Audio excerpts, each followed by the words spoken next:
Animal లాంటి వాడు ప్రపంచానికి పుట్టడం అనేది ఇంతకు మించిన వరప్రసాదం ఇంకొకటి లేదు.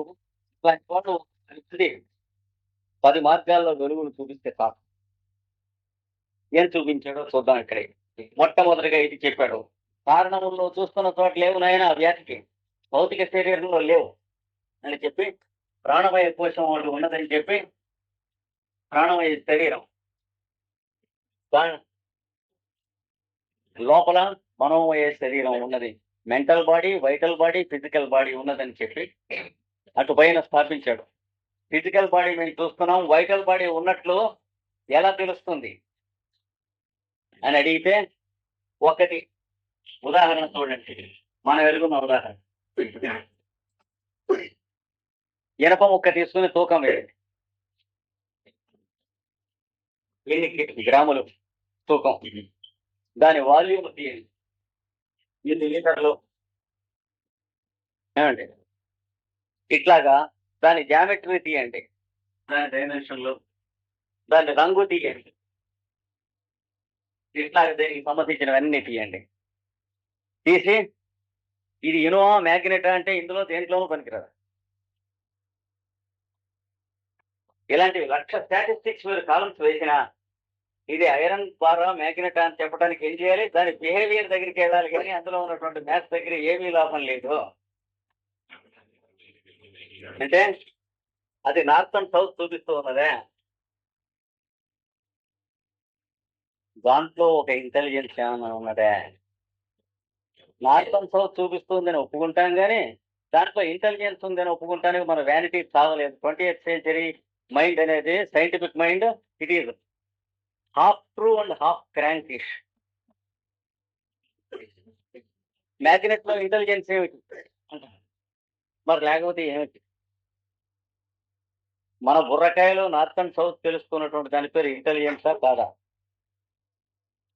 మ్యాగ్నెట్ లో ఇంటెలిజెన్స్ ఒప్పుకుంటే మానవుడికి ఎక్కడ గౌరవానికి లోపం అనేటువంటి ఒక టిమిడిటీ, ఒక ఇంటెలెక్చువల్ యూనకిజం 20th centuryలో మనకు వదలలేదు. అందుచేత మ్యాగ్నెట్ లో ఇంటెలిజెన్స్ ఫోన్ లేదే అనుకున్నాం.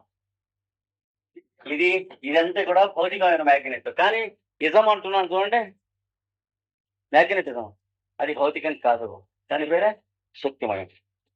ఈ మ్యాగ్నెట్, ఐరన్ బార్ లో ఉన్న మ్యాగ్నెట్ ఎంత ఉన్నది, ఇది ఎంత ఉందో అంతే ఉంది. కానీ అది బిహేవియరు, ఇది మ్యాటరు. అలాగే మన శరీరంలో ఉన్నటువంటి వైటల్ బాడీ ఎంత ఉన్నది, ఇది ఎంత ఉందో అది అంతే ఉంది. కానీ ఇది మ్యాటరును, అది బిహేవియర్. దీన్ని మ్యాగ్నెట్ తెలుసుకున్నా ఎవడు తెలుసుకోవాలి? మనలో ఉన్న మ్యాను. దాని పేరే మూడవది. అది అట్లా ఉంచండి ప్రస్తుతానికి. కనుక మనకి అదృశ్యములైనటువంటి శక్తి దారులు, శక్తుల దారులు. 3వ క్లాస్ మ్యాగ్నెట్ ఐరన్ ఫైల్ ఇస్తాం మనకి ఎక్స్పెరిమెంట్. అదృశ్యములైన దారులు దృశ్యమవుతాయి. చేయిస్తున్నాం పిల్లల చేత, కానీ అవి శక్తుల యొక్క దారులు అనేటువంటిది గమనించడానికి కావాల్సినటువంటి స్థితిలో ఇంకా రాలే. We are half deaf, half dumb and half blind towards nature scientific truths. అంచేతనే ఎంత డెవలప్ అయిన సైన్స్, యుద్ధములు మానలేనటువంటి బీస్ట్లీ నేచర్ మ్యాన్ కైండ్ కి 20th centuryలో పోలేదు.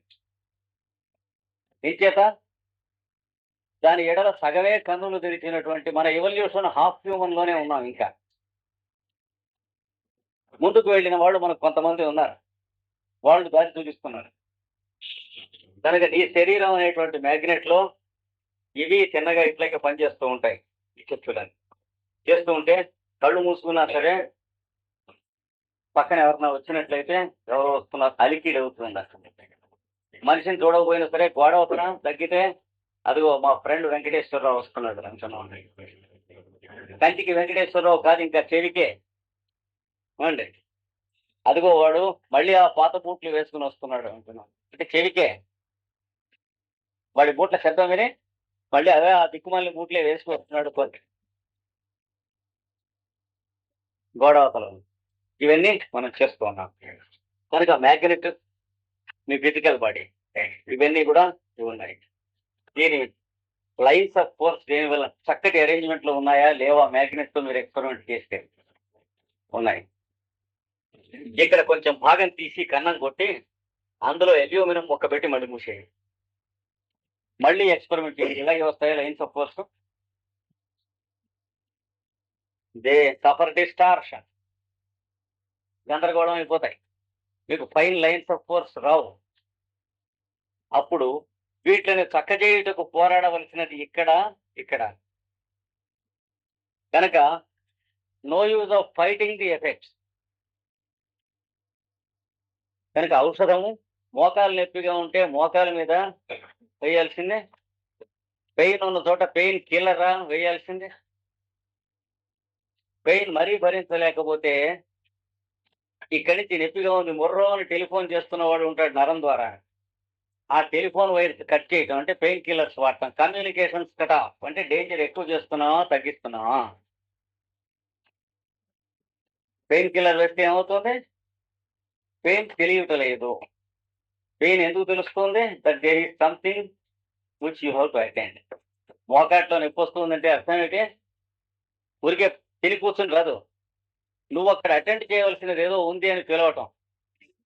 అంటే మన దగ్గర స్విచ్ బోర్డు ఉండి మొత్తం ఫ్యాక్టరీ మొత్తం ఉంటూ ఉండగా దాని ఫంక్షన్స్ జరుగుతూ ఉంటే ఎక్కడ తప్పుపోతే అక్కడ రెడ్ లైట్ మన రూమ్లో వెలిగినట్లు నొప్పి పెట్టుకుంటే మంట పెట్టుకుంటే ఇక్కడ మంట పెడుతుంది, అక్కడ దురద పెడుతుంది, ఇక్కడ నొప్పి పెడుతుంది, ఇక్కడ దురదగా ఉంది అంటే అర్థం ఏంటి? చేవిళ్ళి గోకరా అని అర్థం. That there is something which you have to set right. అంతేగాని నొప్పి దురద మంట మొదలైనటువంటివి నెగిటివ్ క్వాంటిటీస్ కావు. వాటిని ఏమంటారు? సింటమ్స్. అంటే అర్థం ఏంటి? వేదనలు. వేదన అనే వాటికి అర్థం ఏంటి? ఇండికేషన్, నివేదన చేయనవి. They are indicating that there is something wrong. Indicate చేయడానికి కమ్యూనికేషన్స్ కి ఇందాక చెప్పిన వైటల్ బాడీని ఉపయోగిస్తున్నాయి. ఆ పైన లోపల ఉన్న మనిషి మళ్ళీ అక్కడి నుంచి ఇంకొక శరీర భాగంలోకి కమ్యూనికేట్ చేయడానికి ఈ వైటల్ బాడీని ఉపయోగిస్తారు. ఇది మనం తెలుసుకోవాల్సింది. ఇలాగే మనలో వైటల్ బాడీ యొక్క పని కూడా చేస్తూ ఉన్నది, ప్రవర్తన చేస్తూ ఉన్నది. హ్యారిమన్ గారు చెప్పారు.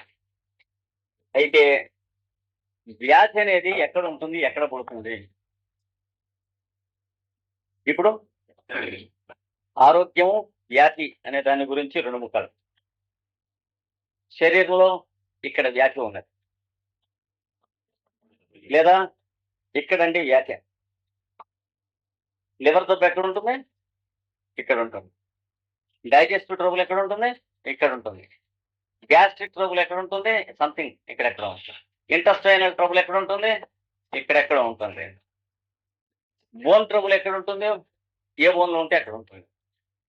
ఇలా జబ్బులు ఉంటాయంట. ఇక్కడ క్యాన్సర్ ఉంది. చాలా పొరపాటు. అక్కడ ఉన్నవి జబ్బుల యొక్క మేనిఫెస్టేషన్స్ కానీ జబ్బులుగా అల్టిమేట్స్ ఆఫ్ డిసీజ్. జబ్బు ఎక్కడ ఉన్నది? ఇందాక చెప్పిన చోటే మొట్టమొదటి క్వశ్చన్లో ఉంది. ఈ భాగంలో ఎక్కడ ఉండదు. ప్రవర్తన ఏంటి ఉండి దానికి రిజల్ట్స్ గా వచ్చినటువంటి చోట ఉన్నది. అయితే జబ్బు అనే దానికి ఎగ్జిస్టెన్స్ లేదని తెలుసుకోండి. మొట్టమొదటి ఆరోగ్యానికి ఎగ్జిస్టెన్స్ ఉంది. డిస్టర్బెన్స్ ఇన్ హెల్త్ అనే దానికి ఎగ్జిస్టెన్స్ ఉన్నది టెంపరీగా. దాన్ని జబ్బు అంటున్నాం మనం. దాన్ని ఒక షేప్ లోకి తీసుకుని దానికి ఒక అబ్సల్యూట్ ఎగ్జిస్టెన్స్ ఇచ్చి ఆలోచిస్తున్నాం, which is not scientific and not correct. కనుక డిజీజ్ కి అబ్సల్యూట్ ఎగ్జిస్టెన్స్ లేదు, హెల్త్ కి అబ్సల్యూట్ ఎగ్జిస్టెన్స్ ఉన్నది. డిస్టార్షన్ ఆఫ్ హెల్త్ అనేటువంటిది ఉన్నది. దాన్ని డిసీజ్ అని మనం పిలుస్తున్నాం. దానికి ఒక ఆకృతిని పేరుని మనం ఇచ్చి డిసీజ్ అని ఒక ఎంటిటీ కింద ఒక క్వాంటిటీ కింద మనం అంగీకరిస్తున్నాం, విచ్ ఈస్ నాట్ సైంటిఫిక్. కనుక మనం కేర్ తీసుకోవాల్సింది not to drive the disease but to set right the health. లేకపోతే ఈ పాడు చేసిన మ్యాగ్నెట్ లో ఉన్నటువంటి దాన్ని లైన్స్ ఆఫ్ ఫోర్స్ ఎగుడు దిగుళ్ళుగా వస్తే మళ్ళీ కరెక్ట్ చేయడానికి ఎంత ట్రై చేస్తే ఏం లాభం? ఏం లాభం? ఒక తోటలో నీళ్లు పట్టేటువంటి హౌస్ పైప్ ఉన్నది, దాంట్లోంచి నీళ్ల జట్టు వస్తూ ఉన్నది. జట్టు వెల్ షేప్డ్ గా ఉన్నది. జట్టు యొక్క షేప్ దేని మీద ఆధారపడి ఉంది? ఈ నీళ్ల ఫోర్సును దీని యొక్క యూనిఫార్మిటీ, ట్యూబ్ యొక్క యూనిఫార్మిటీ మీద ఇక్కడ వేలు పెట్టి మీరు నొక్కండి కోర్సుని, ఏమవుతుంది? ఇష్టం వచ్చినట్టు పడుతుంది. ఇక్కడ మీరు ఫైట్ చేయండి, గట్టి తిన్నగా పెట్టడానికి వస్తుందా? ఏమండి? కనుక ఫిజికల్ బాడీ మీద చేసినటువంటి టెస్ట్లతో వెల్ షేప్డ్ జెట్, ఇల్ షేప్డ్ జెట్ అని రెండు ఉండవు. కండిషన్స్ బాగుంటే వెల్ షేప్డ్ జెట్ ఉంటుంది, కండిషన్స్ మీరు కండిషనింగ్ చేస్తే ఇల్ షేప్డ్ జెట్ ఉంటుంది. కనుక ఇల్ షేప్డ్ జెట్ని పారద్రోలుటకు ప్రయత్నించకూడదు, వ్యాధిని పారద్రోలుటకు కాదు. ఎప్పుడు కూడా మందు ఇచ్చేది హోమియోపతి ప్రకారం ఏమిటి? You will never prescribe for a disease, you will prescribe for a person. ఇది మొట్టమొదటి ఫండమెంటల్ రూల్స్. పంటి నొప్పికి మందు ఉందా హోమియోపతిలో? అంటే ఉండదు. పంటి నొప్పి కలవాడికి మందు ఉంటుంది, బౌరి ఇతమాసం కదా. కడుపు నొప్పికి మందు ఉన్నదా? కడుపు నొప్పికి మందు ఉండదు. అంటే మనిషిని ఎరిగి ఉండకుండా మందు ఇస్తే హోమియోపతి సీసాలోంచి తీసి ఇచ్చినా అది హోమియోపతి వైద్యం కాదు. హోమియోపతి పేర అనేకం చేస్తూ ఉంటాం, వాళ్ళు చెప్పినట్టు చేస్తేనే అది హోమియోపతి, కానీ మన ఇష్టం వచ్చినట్టు చేస్తే ఎట్లాగా? మరి కొన్ని ప్రిన్సిపల్స్ వాళ్ళు పెద్దలు చెప్పారు ఎలా ప్రొసీడ్ అవ్వడం. కనుక ఇల్ హెల్త్, డిజీజ్ మొదలైనటువంటి డిసీజెస్ అని మనం పేరు పెట్టి ఉన్నటువంటివన్నీ కూడా they show only certain conditions in the ultimates. అందుకనే క్యాన్సర్ మొదలైనవన్నీ నివారణ కాకపోవటకి ఇది కారణం. అంటే క్యాన్సర్ అనేది ఏదైతే మనం పిలుస్తాం అది డిసీజ్ కాదు, అంతకు ముందు ఉన్న కండిషన్స్ లో ఇంక్యూరబుల్ స్టేజ్. ఇంక్యూరబుల్ స్టేజ్ కి డిసీజ్ అని ఒక పేరు పెట్టి దానికి మందు ఉందే అని అడిగి జాక్ పాట్ పెట్టారు, $ఇన్ని లక్షల ఇస్తామని. అది ఇంకా అక్కడ వేళ్లాడుతూనే ఉంది, పడలేదు, కింద పడదు ఏనాడు.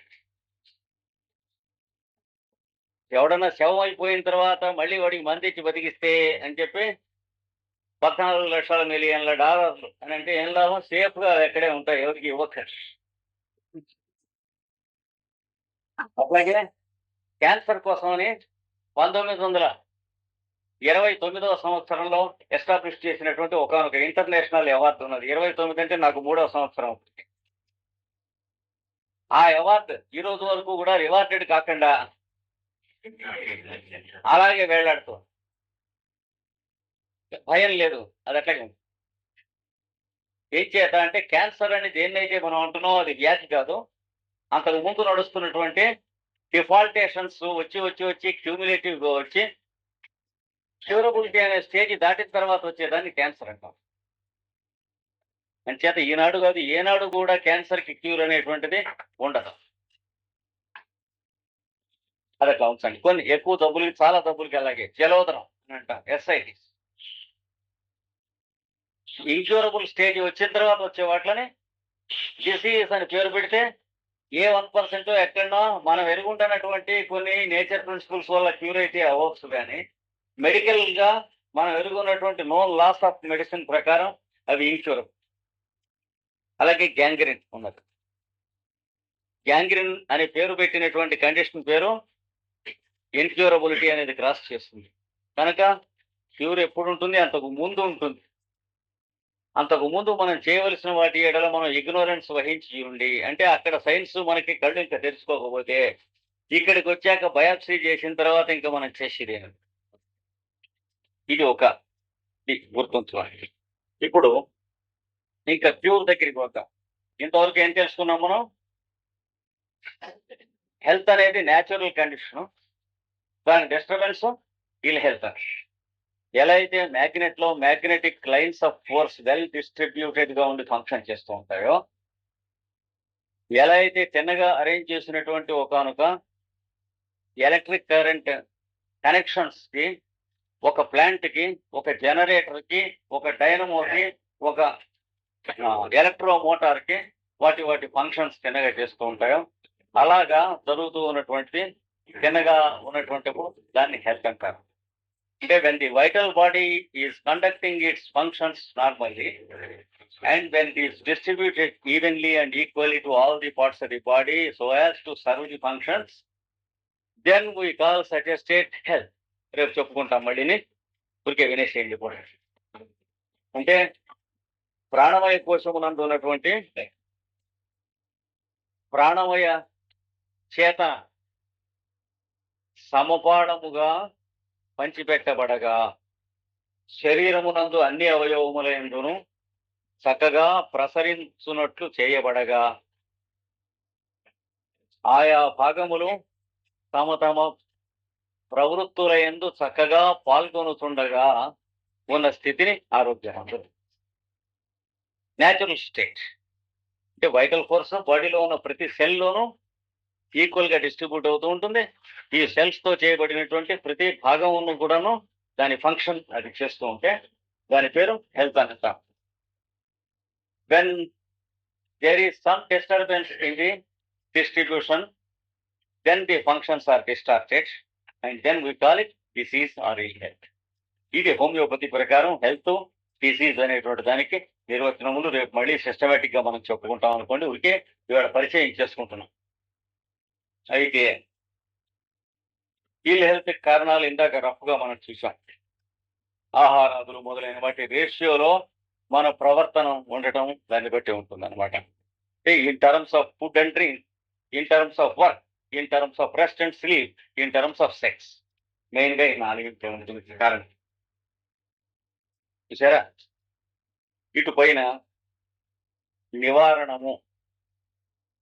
నివారణము శరీరమునక, ప్రాణమునక, మనిషిక ఇది ఉంటాయి. వ్యాధి రాగానే నివారణ చేసుకుంటాం. మనకి చేత అయిన సైన్స్ మన దగ్గర ఉంటే మనిషికి నివారణ, మందు ఎవరికి? మనిషికి. దాని నుంచి ప్రాణవాయు కోసం రెక్టిఫై అవుతుంది, దాని నుంచి ఫిజికల్ బాడీ హీల్ అవుతుంది. కొంచెం ఆలస్యం చేసి వ్యాధి లోపల గనక కొన్ని 10 సంవత్సరములో, 15 సంవత్సరములో, 20 సంవత్సరములో లోపల శరీరంలో కాపురం ఉండగా ఎక్కడ ఉంటుంది? మ్యాన్ లో ఉంటుంది. అక్కడి నుంచి వైటల్ ఫోర్స్ ని డిస్టార్జ్ చేయటం మొదలెట్టి ఎక్కువ కాలం శరీరంలో ఉండేటప్పటికి రాంగ్ డైరెక్షన్ ఆఫ్ ఫోర్స్ వచ్చేటప్పటికి ఏం చేస్తుంది? క్రమంగా బాడీలో ఉన్నటువంటి ఫంక్షన్స్ ని డిస్టర్బ్ చేస్తుంది. కాన్స్టిపేషన్, ఎరేచిన పత్రం, యూరినేషన్, పాలియూరియా, మాటిమాటికి ఒంటేరికి వెళ్ళి రావటం, లేదా యూరినేషన్ తగ్గటం, రోజుకి 2 మాటలో 3 మాటలో వెళ్ళటం, ఒంటికి నీరు పట్టడం, లేదా ఆకలి దాని టైంలో వేయకపోవటం, లేకపోతే ప్రతిప్పుడు పిచ్చి ఆకలి, వెర్రి ఆకలి వేయటం, పైచెప్ మంట, చిటికల మంటలే కడుపులో రావటం, లేదా ఆకలేసి కూడా అన్నం తినడానికి వెళ్ళిపోతుంటే వికార పెట్టడం, వాంతి వచ్చినట్లు ఉంటాం, అన్నహితవు లేకుండా ఉంటాం. ఇవన్నీ అంటే the same force which protected you during health will kill you when defaulted. ఈ ఏ మహానది అయితే ఆనకట్ట లాకులు కడితే మీకు పంటలకి అన్నానికి ఎన్ని పనికొచ్చిందో, ఆ మహానది ఆ ఆనకట్ట పగలగొట్టి ఆ కట్ట బదలగొట్టినట్టే ఊళ్ళని మనుషుల్ని అలాగా చంపేసేస్తుంది. ది సేమ్ ఫోర్స్, రిమెంబర్, అది ఒకటి, ఇది ఒకటి కాదు. లోపల ఉన్నది ప్రాణశక్తే. రైట్ డైరెక్షన్ లో వెళ్ళినప్పుడు రక్షణ చేసింది, రాంగ్ డైరెక్షన్ లో వచ్చినప్పుడు భక్షణ చేసింది. ఈ మధ్యలో తొందరలో తెలుసుకునేందుకు మనం రెడీగా ఉంటే శిక్షణ చేసి పనిష్మెంట్స్. ఇది దీనికి హ్యానిమన్ మనకి ఇచ్చినటువంటి థియరీ. హెల్త్ గురించి ఏమన్నా ఇంతవరకు చెప్పిన దాంట్లో సందేహాలు ఉంటే ఒక మాట అడగండి. ఇటు నెక్స్ట్ స్టెప్ ప్రొసీడ్ అవుతున్నాం. ఎందుకంటే ఇంట్రడక్షన్ లోనే మనం ఉన్నాం కనుక సందేహాలు ఉంటే ఇంట్రడక్షన్ లోనే మనం సెటరైట్ చేసుకోవాలి. తర్వాత లెసన్ లోకి వెళ్ళిన తర్వాత ఆర్గ్యుమెంటేటివ్ లెవెల్లో తెలియదు కాదు. ఇప్పుడు ఇంతవరకు మనం చెప్పుకున్న దాంట్లో డౌట్స్ ఏమైనా ఉంటే let us have a free discussion. Discuss చేస్తే ఏమన్నా అనుకుంటామని కానీ అడిగితే అట్లాంటివి ఏమి మన క్లాసుల్లో లేవు. మనం అందరం కావాలని ఇక్కడ కూర్చున్నాం కానీ ఒకళ్ళు ఎన్ఫోర్స్ చేసి కూర్చోలేదు. ఫ్రీ మైండ్ తో ప్రొసీడ్ అవుదాం. So we are proceeding to the next step. ఇప్పుడు నివారణ మెట్లు. నెక్స్ట్ జ్వరం వచ్చింది, శరీరం వేడిగా,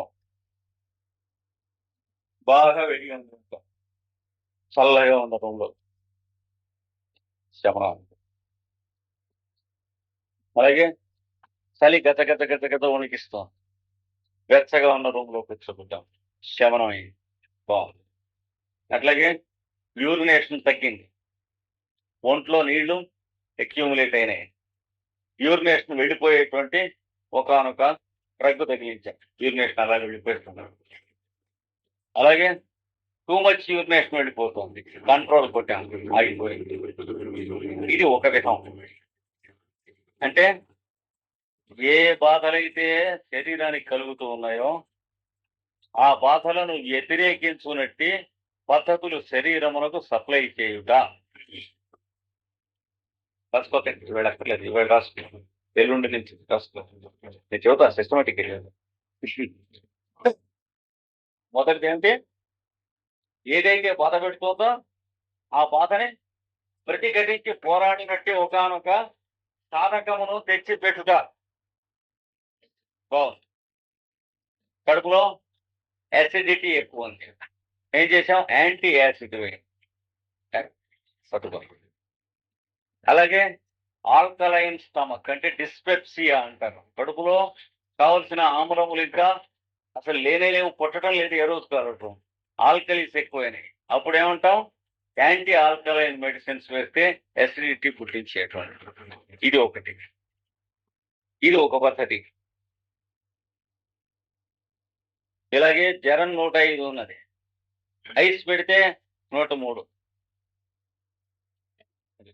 కాళ్ళు చేతులు చలవలుగా ఉన్నాయి అంటే టెంపరేచరు కూల్ డౌన్ అవుతూ ఉంది. హాట్ వాటర్ బ్యాగ్ పెట్టండి, లేదా వేడి నీళ్లలో కాళ్ళు చేతులు పెట్టండి, అది పెడితే మళ్ళీ వేడికి. దీన్ని ఏమనంటాం?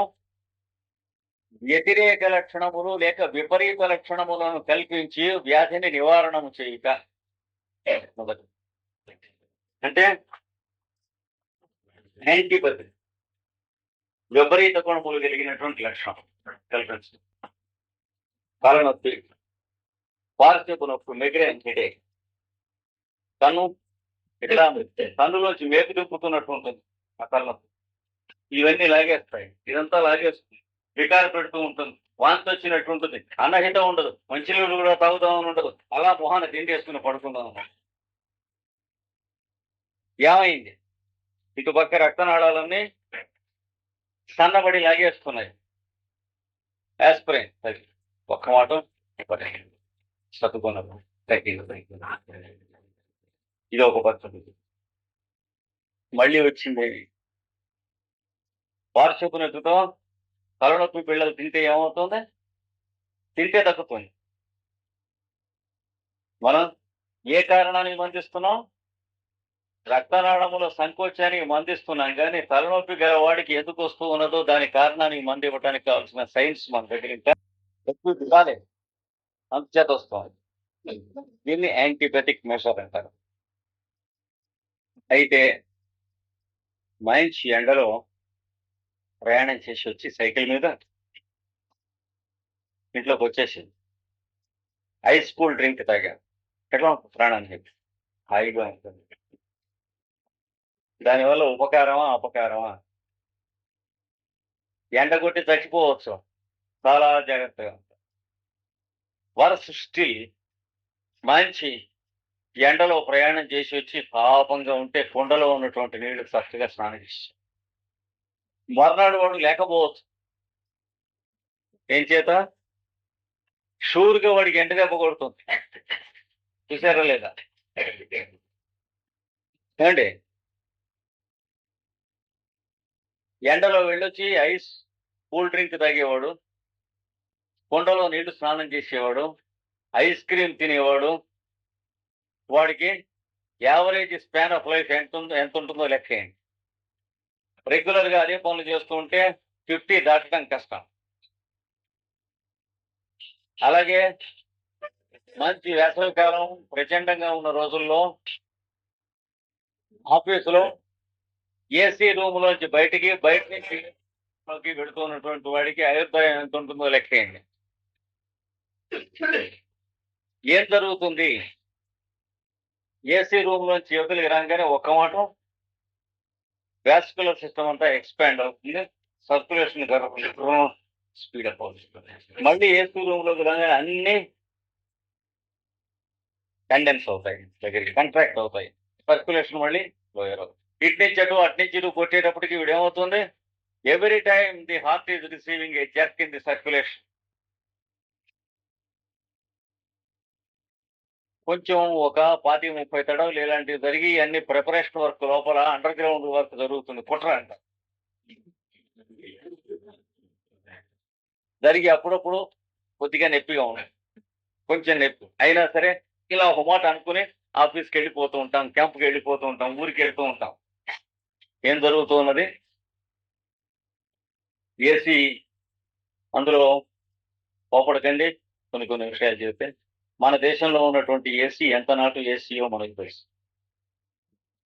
మన ఎలక్ట్రిక్ కరెంట్ ఎలా ఏడుస్తుందో వీళ్ళ చూసాం కదా. అంటే మన ప్రవర్తన మీద ఆధారపడి ఉంటుంది కానీ అందులో ఉన్న బల్బులు, వైర్లు వాటి మీద కాదు కదా. మన రైళ్లలో ఉన్న ఏసీ ఎలాంటిదో మనకు తెలుసు కదా. రైల్వే ఏసీ మర్యాగా వేసవి కాలంలో రైల్వే కంపార్ట్మెంట్ లో ఏసీలో ప్రయాణం చేసి వచ్చి ఊళ్ళో ప్లాట్ఫామ్ మీద దిగగానే పెద్దవాడు, చాలా గౌరవనీయుడు, మంచివాడు, రిటైర్డ్ ఒక ప్రొఫెసర్ గారు వెంటనే అక్కడ కొలాప్స్ అయ్యి హాస్పిటల్ కూడా I think many of you know the Nobel person. అలాగే చలికాలంలో విపరీతమైనటువంటి చలి తెల్లవారుసం వేస్తూ ఉంటే వేడిగా నీళ్లు స్నానం చేసి ఏం జరుగుతుంది, యువతలకు వచ్చేటప్పటికి there is every possibility of getting a paralytic stroke in some part of the body. Old people కి షూర్ గా పారాలిసిస్ వస్తుంది. 60 సంవత్సరాలు వయస్సులో ఉన్నటువంటి వాళ్ళు ఆ చలి బాధ భరించలేక ఒక్క మాట బాగా వేడి నీళ్లు లోపల స్నానం చేసి యువతలకు వచ్చేటప్పటికి ఒక మాట పారాలిసిస్ వస్తుంది. ఏం కారణం అంటే sudden jerk in the tissues of the body, nerves మీద కొట్టేటువంటి స్ట్రోక్. అయితే మామూలుగా రాదా అని మీరు అడగచ్చు. ఒక్క చిత్రం ఉన్నది మన శరీరంలో, అది మనం గమనించట్లేదు. ఏమిటంటే ఆటోమేటిక్ అడ్జస్ట్మెంట్స్ ఉన్నటువంటి మెకానిజం ఎక్కడికక్కడ మన శరీరంలో నేచర్ పెట్టి ఉన్నది. చలికాలంలో ఒళ్ళు చూసుకోండి, మామూలు కన్నా ఎక్కువ వేడిగా ఉంటుంది. వేసవి కాలంలో ఒళ్ళు చూసుకోండి, మామూలు కన్నా ఎక్కువ చల్లగా ఉందా లేదా? ఏం చేత టెంపరేచర్ కి ఆటోమేటిక్ రెగ్యులేటర్స్ బయట ఎంత ఉంటే లోపల ఎంత ఉండాలో నేచర్ కి తెలిసి మనకు పెడుతూ ఉన్నది. మనం ఏసీ పెట్టుకున్నప్పుడు మనం ఏం చేస్తున్నాం, మన మైండ్కి తోచిన సదుపాయాన్ని బట్టి మనం పెట్టుకుంటున్నాం కానీ డిజైరబిలిటీని బట్టి మనం పెట్టుకుంటాం. పైగా అట్నించటు ఇట్నించటు ఒక్క మాట జర్కులు కొట్టదు. నేచర్ వచ్చిందంటే ఎండెక్కితే క్రమంగా ఎక్కుతుంది, లోపల క్రమంగా పెర్స్పిరేషన్ వచ్చి చల్లదనం ఎక్కుతుంది. ఎండ క్రమంగా తగ్గుతున్న కొద్దీ ఇది క్రమంగా టెంపరేచర్ పెరుగుతుంది. Nature never gives us anything. అలాగే నది దగ్గరికి వెళ్ళి చూసినట్లయితే శీతాకాలంలో తెల్లవారుసం నది దగ్గరికి వెళితే లోపల వెచ్చగా ఉంటాయి. మంచి వేసవి కాలంలో తెల్లవారుసం నది దగ్గరికి వెళితే మధ్యాహ్నం నది దగ్గరికి వెళితే చల్లగా ఉంటాయి. సముద్రంలో తేలుతూ ఉన్నటువంటి మంచుకొండ గ్లాసియర్ చూసినట్లయితే నీళ్లు ద్రవ పదార్థము, మంచు ఘన పదార్థము కదా. మంచు నీళ్లలో మునగటం, తేలటం అనేటువంటి డెసిషన్ నేచర్ తీసుకుంటంలోనే దాని విజ్డమ్ మనకు తెలుస్తుంది. మంచుగడ్డ నీళ్లలో తేలకుండా మునిగేట్టుగా కనుక ఉన్నట్లయితే ఏం జరిగి ఉండేది? ఉన్నటువంటి జీవరాశులు బతకటానికి వీల్లేదు, మానవుడు ఒక్కడే బతకాలే. తిమింగరాదులు, చేపలు మొదలైన సముద్రంలో ఉన్న జీవులు ఆ కొండల అడుగునే బతుకుతాయి తెలుసునా. సముద్రం మధ్య నేచర్ లో ఉన్న బ్యాలెన్స్, లా ఆఫ్ బ్యాలెన్స్ ఒకటి ఉన్నది. అది మన శరీరం కూడా అంత జస్టిస్ తోనూ పనిచేస్తూ ఉన్నది. అందరిలోనూ it is working with equal justice and balance. అది కారణంగా మన శరీరంలో జరిగేటువంటి ప్రాసెస్ చూసి వైద్యం ఎలా ఉండాలో తెలుసుకోవాలి అని హ్యానిమన్ ఇంకో ప్రిన్సిపల్ చెప్పాడు. ఎందుకని చెప్పాడు చూసారా? వేడిగా ఉంటే ఐస్ సప్లై చేయకండి టెంపరేచర్ వచ్చినప్పుడు, దట్ ఈస్ యాంటీబయాటిక్. ఎందుకంటే వేడిగా ఉన్నప్పుడు చల్లని ఉపచారం చేసినప్పుడు మీరు ఏం చేస్తున్నారు, శరీరానికి దెబ్బ తగులుతుంది. చల్లగా ఉన్నప్పుడు వెచ్చని సప్లై చేయకండి. Unless it is emergency, generally don't use. అయితే ఏం చేయాలి? ఎండలో తిరిగి వచ్చి బాగా ఒళ్ళంతా వేడెక్కి 4-5 మైళ్ళు సైకిల్ తొక్కి వచ్చాం రోహిణి కాపురం. ఇంటికి వచ్చి ఏం చేస్తే బాగుంటుంది? ఒంటికి కొద్దిగా సవర్ రాసుకుని అట్మాస్ఫియరిక్ టెంపరేచర్ కంటే ఒక 4-5 డిగ్రీలు ఎక్కువగా ఉన్నటువంటి వెచ్చటి నీళ్లతో స్నానం చేసి చూడండి ఏమవుతుందో. ఎవరి వన్ ఇస్తే అలాగే ఆ ఒంటికి సవర్ రాసుకున్నాక స్నానం చేసే లోపల ఏదైనా కొన్ని వెచ్చటి పానీయం తాగండి. మోర్ దాన్ ది టెంపరేచర్ అది అట్మాస్ఫియర్ ఏమవుతుంది? ఈజీ. ఇది పెట్టాడు చూడండి అన్నాడు. అబ్జర్వ్ చేయండి. అనుభవం కూడా అంతే. హై స్కూల్ డ్రింక్ తాగినటువంటి వాడు ఎన్నడూ సేఫ్ కాదు.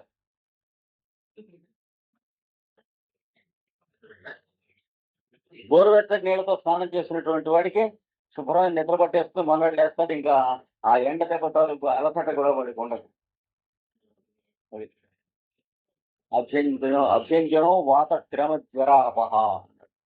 వెచ్చని నీళ్ళతో అభ్యంజనం చేసినట్లయితే తలంటుగా అంటే సౌత్తో స్నానం చేసినట్లయితే ఇవన్నీ పోగొట్టేస్తుంది. దీన్ని ఏమన్నాడంటే వెచ్చగా ఉన్నటువంటి దెబ్బ తగిలినప్పుడు మీరు వెచ్చగా ఉన్నటువంటి నీళ్ళతో ఉపచారం చేయండి. దీన్ని ఏమంటారు?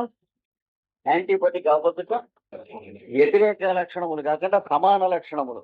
ఇది విపరీత లక్షణముల చర్య వైద్యము, ఇది సమాన లక్షణముల వైద్యం. హోమియో ఇది చేయండి. అంటే కలరా వచ్చింది అనుకోండి, వాడి మళ్ళీ కలరా రప్పించాలా? బతుకుతారా? అది కాదు. ప్రిన్సిపల్ జాగ్రత్తగా అర్థం చేసుకోవాలి. వాళ్ళు ఏం చెప్పారో మనం చూడాలి. కానీ ఆ డబ్బు వచ్చినటువంటి వాడికి ఆ డబ్బు రప్పించేటువంటి మంది వేస్తేనే తగ్గుతుంది. తప్పు అది కాదు, కరెక్ట్ కాదు. మామూలుగా హోమియోపతి మీద చాలా చిత్రమైనటువంటి అభిప్రాయాలు ఉన్నాయి లోకంలో. ఎవరికి ఏ మంది వేస్తే ఏ డబ్బు వస్తుందో వాడికి అది మంది వేస్తే డబ్బు తగ్గుతుందండి అంటారు. అలా తగ్గదు. అంత అయోమయంగా ఉండవు సిద్ధాంతం ఇప్పుడు. లేదా కొంతమంది ఏమంటారంటే మంది వేస్తే డబ్బు ఎక్కువైపోయి తర్వాత తగ్గుతుందండి. That's non sense. హోమియోపతిలో ముందు ఎక్కువైపోతుంది. బాగా ఉన్నవాడికి మంది వేస్తే ఎక్కువైపోతే తగ్గవలసిన అవసరం ఉండదు. ఇంకా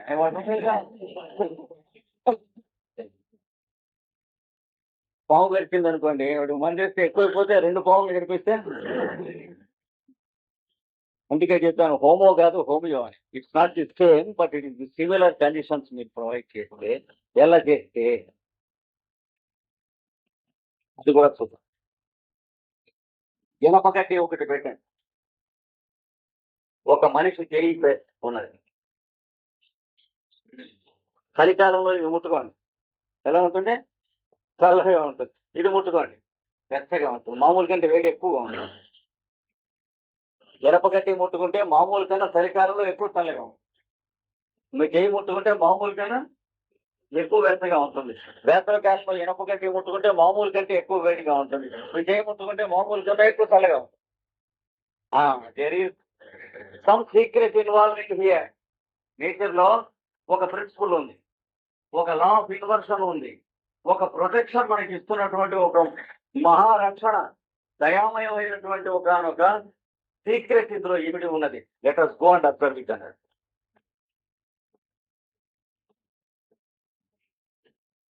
ఇది హోమియోపతి తప్ప ఏ మందేస్తే ఏ జబ్బు వస్తుందో ఆ మందేస్తే ఆ జబ్బు తగ్గుతుందని కాదు. ఇక్కడ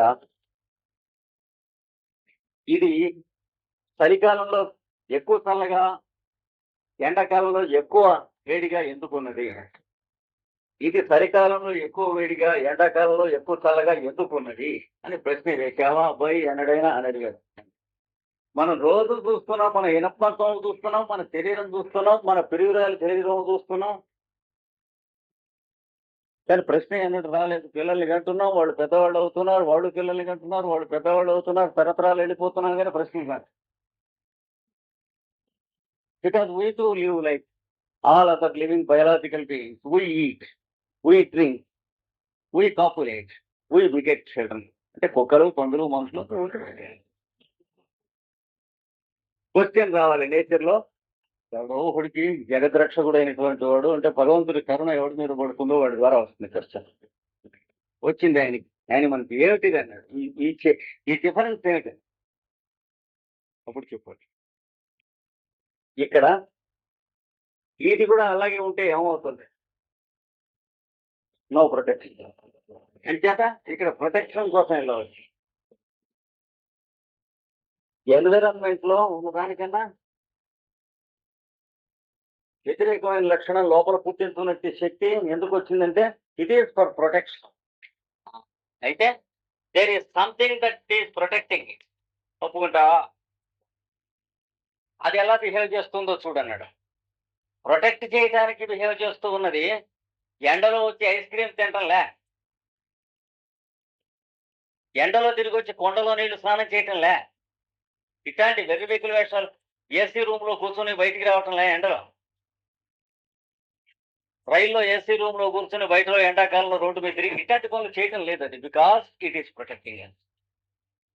గీరుకుంది అనుకోండి ఏదన్నా బ్లేడ్, ఆరోగ్యమైన శరీరం అయితే ఏమవుతుంది, వాళ్ళు పిల్లలు చెప్పకుండా తిరిగేసేస్తుంటే మొన్నటి చెక్కు కట్టేస్తుంది.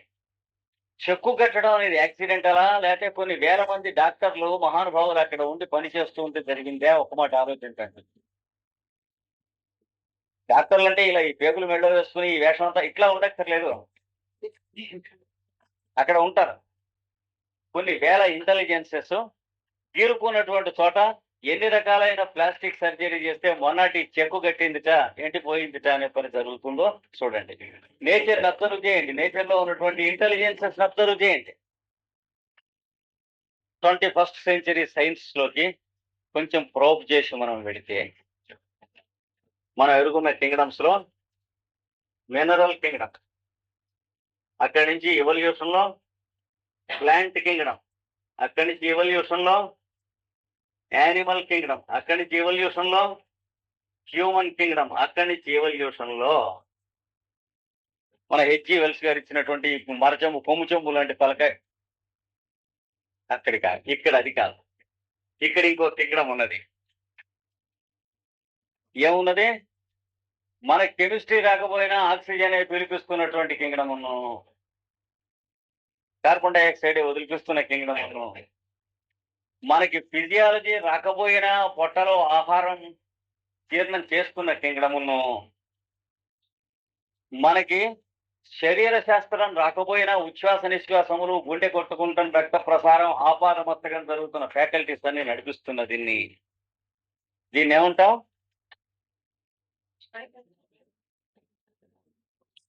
ఈ పని చేస్తున్న కింగ్డమ్ పేరు ఒక పేరు పెట్టారు, దానికి ప్రాపర్టీస్.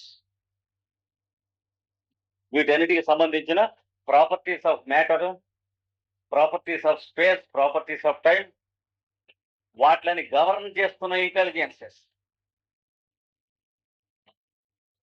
దాన్ని ప్రాచీన జాతుల యొక్క సమస్త శాస్త్రజ్ఞులు ఎరుగుదురు. ఇప్పుడు మనం వరల్డ్ స్క్రిప్చర్స్ అంటే ఇప్పుడు రిలీజియస్ బుక్స్ అని మనం అనుకుంటున్నామే మనకున్న అజ్ఞానం చేత. అలాంటి బైబుల్ కానీ, ఉపనిషత్తులు కానీ, వేదాలు కానీ మొదలైనటువంటి తీసి చూసినట్లయితే దాంట్లో అన్నిట్లోనూ ఇక్కడ ఉన్న కింగ్డమ్ తాలూకు ఎవిడెన్సెస్ ఉన్నాయి. దీంతోనే మినరల్ కింగ్డమ్ తయారవుతుంది, దీంతోనే ఉప్పు ఉప్పగా ఉంటాం, చక్కెర తీయగా ఉంటాం అనేటువంటి తేడా ఉంటుంది. దాంతోనే నీరు పొలానికి వెళ్ళటం పొరపాటు పైకి ఎక్కడం, నిప్పు కింద నుంచి పైకి మండటం, హీలియోసెంట్రిక్ అండ్ జియోసెంట్రిక్ ప్రాపర్టీస్ అన్ని దాంతోనే ఉన్నాయి. యాటమ్ యొక్క ప్రాపర్టీస్, సోలార్ సిస్టమ్ యొక్క ప్రాపర్టీస్ అన్ని దాంతోనే నడుస్తున్నాయి. మన సెల్స్ కట్టుకుంటాం దాంతోనే నడుస్తుంది, ఫిజికల్ బాడీ కట్టుకున్న దాంతోనే నడుస్తూ ఉన్నది. ఎవల్యూషన్ అంటే జీవుల యొక్క పరిణామ క్రమం జరిగిన దాంతోనే జరుగుతూ ఉన్నది. ఇలా వచ్చి ఇక్కడ దాకా వస్తే వీడి తర్వాత అది ఉన్నది, దీనికి మొదలు అది ఉన్నది. ఆ కింగ్డమ్ మిగతా ప్లానెట్స్ కి, మన ప్లానెట్ కి, సోలార్ సిస్టమ్ కి కమ్యూనికేషన్ ఉన్నటువంటిది. దాన్ని ఏమని అన్నారంటే దేవా కింగ్డమ్ అన్నారు, ఏంజల్స్ అండ్ ఆర్చ్ ఏంజల్స్ అన్నారు. 20th సెంచరీ లాంటి సెమీ సైంటిఫిక్ పీరియడ్ లో వాళ్ళందరూ భూతాలు దెయ్యాల్లా కనిపిస్తారు. అంటే ఇప్పుడు మనకి సైన్స్ ఏ స్టేజ్ లో ఉంది? Blind men and the elephant అనే స్టేజ్ లో ఉంది.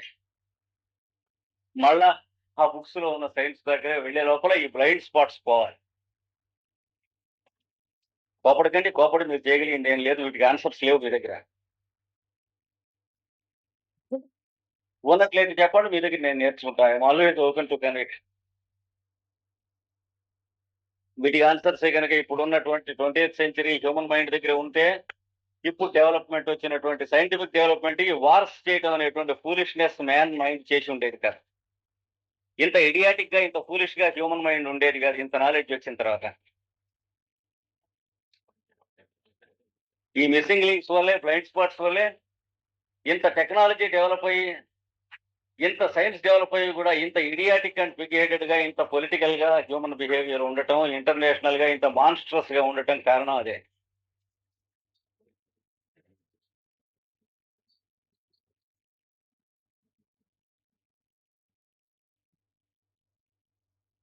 కనుక ఈ కింగ్డమ్స్ లో మనం చూసినట్లయితే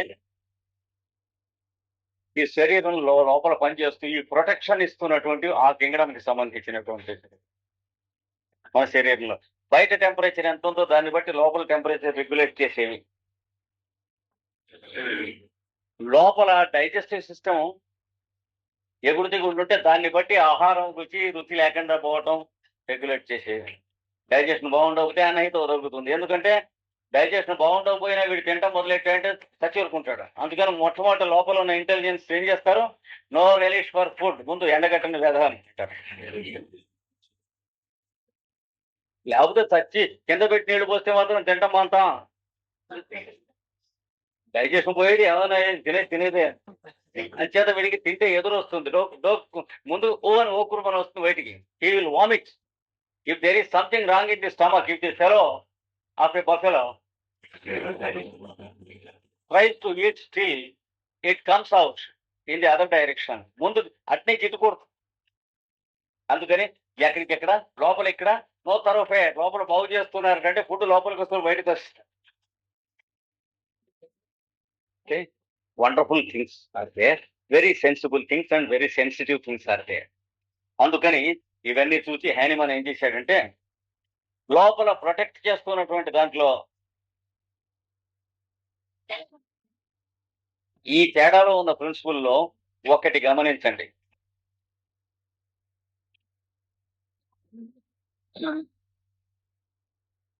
శరీరంలోకి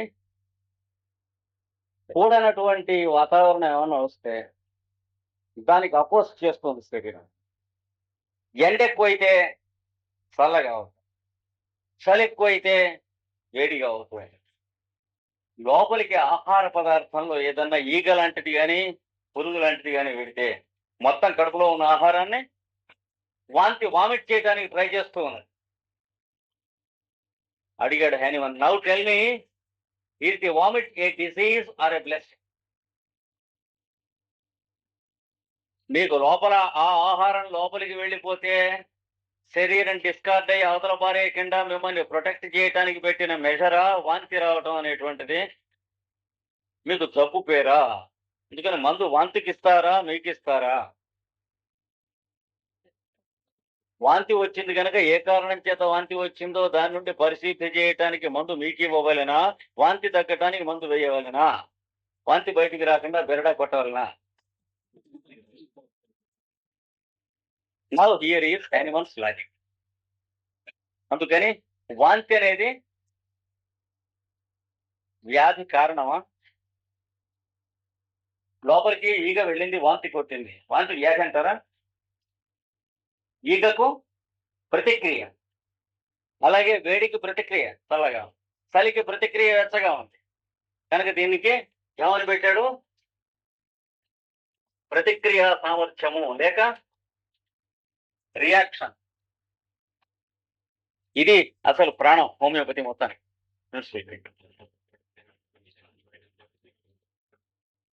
When there is something undesirable or unwelcome, there is an automatic reaction from the vital force out.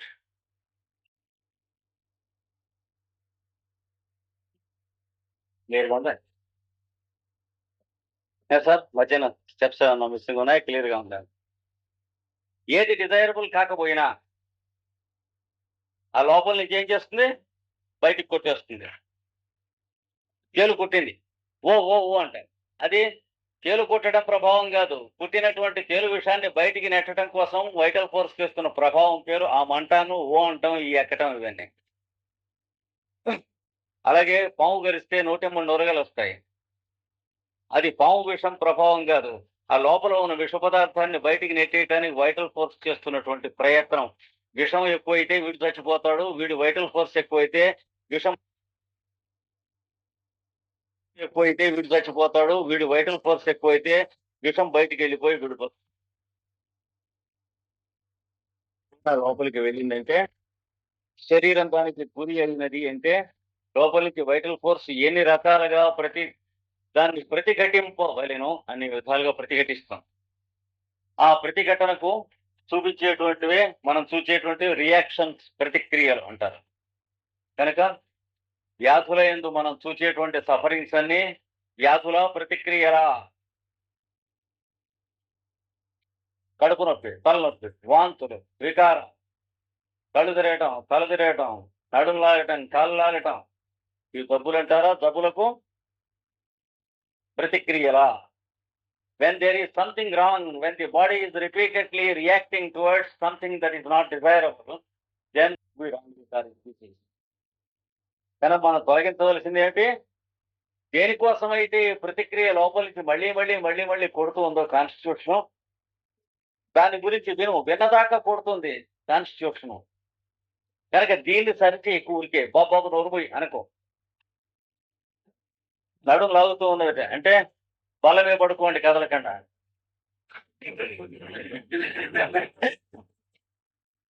ఎందుకంటే స్లిప్ డిస్కో వాళ్ళ అసలు లాగటం ఎందుకు వచ్చింది? There is something wrong. మళ్ళీ నడవటం మొదలెడితే మళ్ళీ లాగుతుంది. ఎందుకు లాగుతుంది అంటే వీడు సచ్చిందాకా నడుస్తాడు. లేకపోతే when there is something wrong inside he never cares for it unless it stops him there. అది వైటల్ ఫోర్స్ చేస్తున్నటువంటి పని, ఇది తెలుసుకోవాలి. అందుకని ఈ ప్రతిక్రియ సామర్థ్యం అనేది తెలుసుకుని ఒక్క పని చేయండి. మనుషులు వైటల్ ఫోర్స్ ని, దాని లక్షణాలని తెలుసుకోండి. వ్యాధులను నివారణ చేయటానికి అదే ప్రయత్నం చేస్తుంది. ఎప్పుడన్నా వ్యాధి మనకు శరీరంలో తగ్గితే దేని వల్ల తగ్గుతుంది? వైటల్ ఫోర్స్ వల్ల తగ్గుతుంది. కానీ మనం పుచ్చుకుంటున్న మందుల వల్ల తగ్గటం లేదు. ప్రిన్సిపల్ జాగ్రత్త, తర్వాత ఎక్స్ప్లెయిన్ చేసుకుంటాం. The medicine should stimulate your vital force to cure itself. No medicine cures any disease at all. గుర్తుపెట్టుకుని మళ్ళీ చెప్పుకుంటాం, కానీ ఊరికే ఇంట్రడక్షన్ లో చెప్పుకుంటున్నాం. మందుల వలన వ్యాధులు తగ్గులని నమ్మువాడు చాలా పిచ్చివాడు. మందు అనేది దేనికి పనికొస్తుంది? సెటరేట్ చేయడానికి, వైటల్ ఫోర్స్ ని స్టిమ్యులేట్ చేయడానికి. మందే జబ్బును తగ్గించడం నిజమైతే చచ్చిపోతున్న వాడి నోట్లో మందు వేస్తే ఎందుకు పని చేయదు? అంటే లోపల వైటల్ ఫోర్స్ లేదు కనుక. దాన్ని తాను క్యూర్ చేసుకునేటువంటి శక్తి లేనప్పుడు మందు వేస్తే, వైటల్ ఫోర్స్ ని స్టిమ్యులేట్ చేస్తే దాని అంతటి నయం అయిపోతుంది. పైన ఆయింట్మెంట్ రాసి కాదు ఇది. అందుకని now we want methods how to aid the vital force. శరీరానికి ఒక కూడని కురుపు లేచింది చర్మం మీద. లేచినప్పుడు ఇంతలా వాపు వచ్చింది అంటే అర్థం ఏంటి? మిగతా చోట్లలోంచి రక్తం అక్కడి నుంచి లోపలికి రాకూడని పదార్థాన్ని రానివ్వకుండా ఫైట్ పుటప్ చేస్తున్నాయి. అది పెద్దదైంది. ఇంకా అది బద్దలై యువతలకి వెళ్ళిపోయే వరకు అక్కడి నుంచి రానివ్వవు. అది వాసటం, కురుపు పెద్దదవటం, బద్దలవటం అంటే ప్రాసెస్. కురుపు మీద ఏం రాయకూడదు, జాగ్రత్తగా ఉండాలి. తర్వాత ఒక్కొక్కప్పుడు కురుపు మరీ సెప్టిక్ కండిషన్ ఉన్నదైతే జ్వరం వస్తుంది. అంటే అర్థం ఏంటి? Extra calories of heat is being supplied to expel it. కనుక మనం ఏం చేస్తే దీనికి హెల్ప్ చేస్తామో తెలుసుకోవాలి. ఆ టెంపరేచర్ని నింపడానికి మెటాసిన్ వేస్తే షూర్గా చచ్చిపోతాడు. ఎందుకని? లోపల నుంచి కాన్స్టిట్యూషన్ ప్రొడ్యూస్ చేస్తుంది, వీళ్ళు లాగేస్తారు. అంటే బార్డర్స్ లోకి సైన్యాల్ని పంపిస్తూ ఉంటే ఈ రెండో పక్కకి ఎనిమి ఫ్రంట్ కి వెళ్ళకుండానే ఈ రెండో ఫ్రంట్ కి సముద్రంలోకి దారి తీసినట్టు. అంటే లోపలనే ఎనిమి క్యాంప్ వాళ్ళు ఉన్నారు, పనిచేస్తున్నారు అర్థం శరీరంలోనే. ఆ ఫీవర్ ఎటు డైరెక్ట్ చేస్తుంది? టెంపరేచర్ ని దీనికి డైరెక్ట్ చేస్తుంది. అప్పుడు ఏం చేయాలి? ఎంత టెంపరేచర్ ఉందో చూసి అంతకంటే 2-3 డిగ్రీలు ఎక్కువ టెంపరేచర్ ఉన్నటువంటి నీళ్లలో చేయి పెడితే ఒక అరగంట ఉంచితే ఏమవుతుంది? ఆ కావాల్సిన temperature extra calories of heat మనం సప్లై చేస్తున్నాం బాడీ. అప్పుడు ప్రాణశక్తికి మీరు కొంచెం విశ్రాంతి ఇస్తున్నారు. అప్పుడు చేయి తీసేస్తే చూస్తే మామూలు కన్నా వేడిగా ఉంటుంది, కానీ ఒక పావు గంట ఆగి చూస్తే చల్లగా. అలాగాక ఆ చేయి ఐస్ వాటర్ లో పెడితే ఏమవుతుంది? శరీరం పుట్టిస్తున్నటువంటి హీట్ మనం లాగేస్తున్నాం, తీసాక చల్లగా ఉంటుంది. ఇంకాసేపు చూస్తే ఇందాక ఉన్న కన్నా 2 డిగ్రీలు ఎక్కువ పెడుతుంది టెంపరేచర్. చూసారా? అందుకని నీ ప్రయత్నం దేనికి అనుగుణంగా ఉండాలి? వైటల్ ఫోర్స్ దేనికోసం ప్రయత్నం చేస్తుందో దాన్ని సప్లిమెంట్ చేయండి, దాన్ని సప్లై చేయండి. బాడీని ప్రొటెక్ట్ చేయడానికి ఏం చేస్తుందో మీరు కూడా అదే చేయండి. Don't mechanically remove the fever, but help the constitution to help it self and cure it self.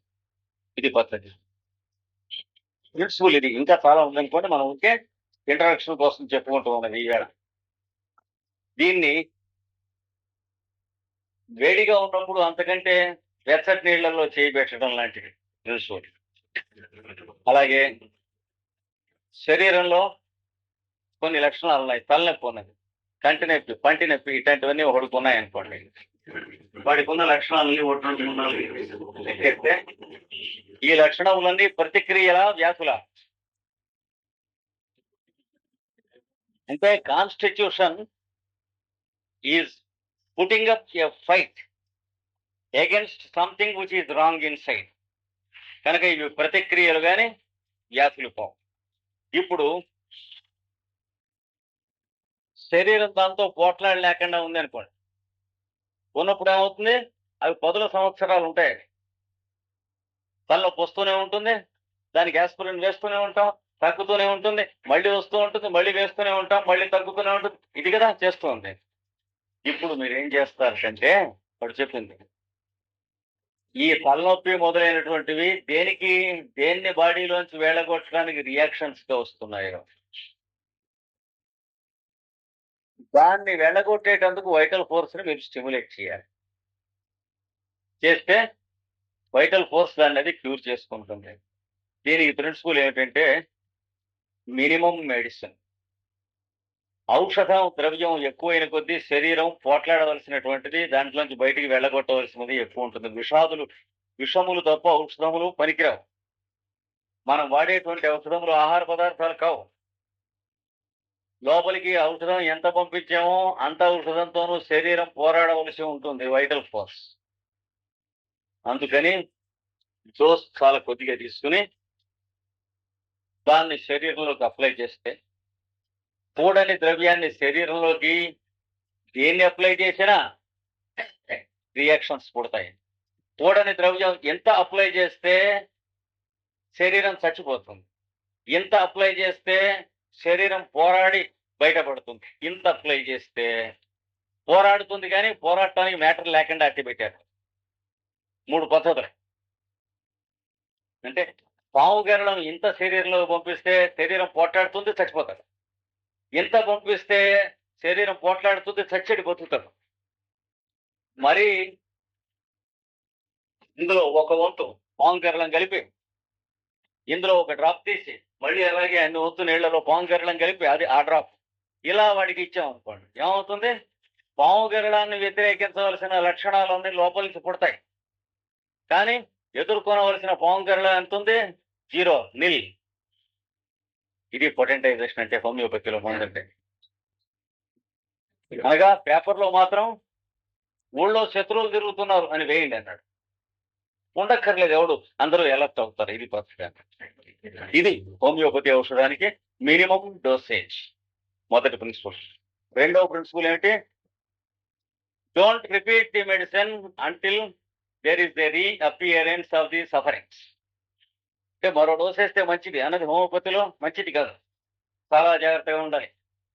హోమియోపతికి వెళ్తే, షాపులకి వెళ్తే ఒక్కొక్కడు కొంతమంది ఇస్తారు, ఇంత సీసాలు 2 ఇచ్చి సల్ఫర్ పొద్దున పూట, నక్స్ నైట్న అంటే ఎత్తి సరిపోయింది కదా, నైట్న నక్స్ వేసుకో ఉంటాడు, పొద్దున పలసటిల్లా ఎత్తి కూడా సరిపోవాలంటే. అదో డోసు, పొద్దున రాత్రి ఇదో డోసు. ఎంతవరకు అంటే సీసా అయిపోయాక మళ్ళీ కనిపించుంటాడు. ఇది వెటర్నరీ వైద్యం. ఎప్పుడు కూడా హోమియోపతిలో కావలసిన మందు ఒక మోతాదు వేస్తే మళ్ళీ తర్వాత రెండవ మోతాదు పేషెంట్ మీకు చెప్పిన దాకా మీరు వేయకూడదు. అంటే ఏంటంటే ఏమంటే మళ్ళీ దగ్గు వస్తుంది అని 2 నెలల తర్వాత, 3 నెలల తర్వాత, 4 నెలల తర్వాత చెబితే అప్పుడు రెండవ డోసు వేయాలని అర్థం. ఇది ఒబే చేసిన వాడికి తప్ప డిసీజెస్ క్యూర్ అవటం అంటూ ఉండవు. ఊరికే వేసుకుంటూ ఉంటాం. దానికేమో తలనొప్పి వచ్చిందంటే ఓ మాత్రం చేయి నొప్పిగా ఉందంటే అత్తగారు కోడల్ని అంటుంది ఒక రూస్టాక్స్ మోతాదు పెట్టు. చాలా డేంజరస్. కనుక మొదటి ప్రిన్సిపల్ మినిమం డోసేజ్. రెండవది don't repeat the dose when relief sets in until there is the reappearance of the symptoms. రెండవది ఇట్లా ఉంటాయి దీని ప్రిన్సిపల్స్. Cure radical cure. ఎందుకంటే వేసిన మందు ఎక్కడ పనిచేస్తుంది? Vital body and mental body మీద పనిచేస్తుంది. అది మళ్ళీ నెక్స్ట్ క్లాస్ లో మనం చూస్తాం ఎలా పనిచేస్తుందో. ఫిజికల్ బాడీ మీద ఎందుకు పనిచేయదో, ఎలా పనిచేయదో అనేటువంటిది.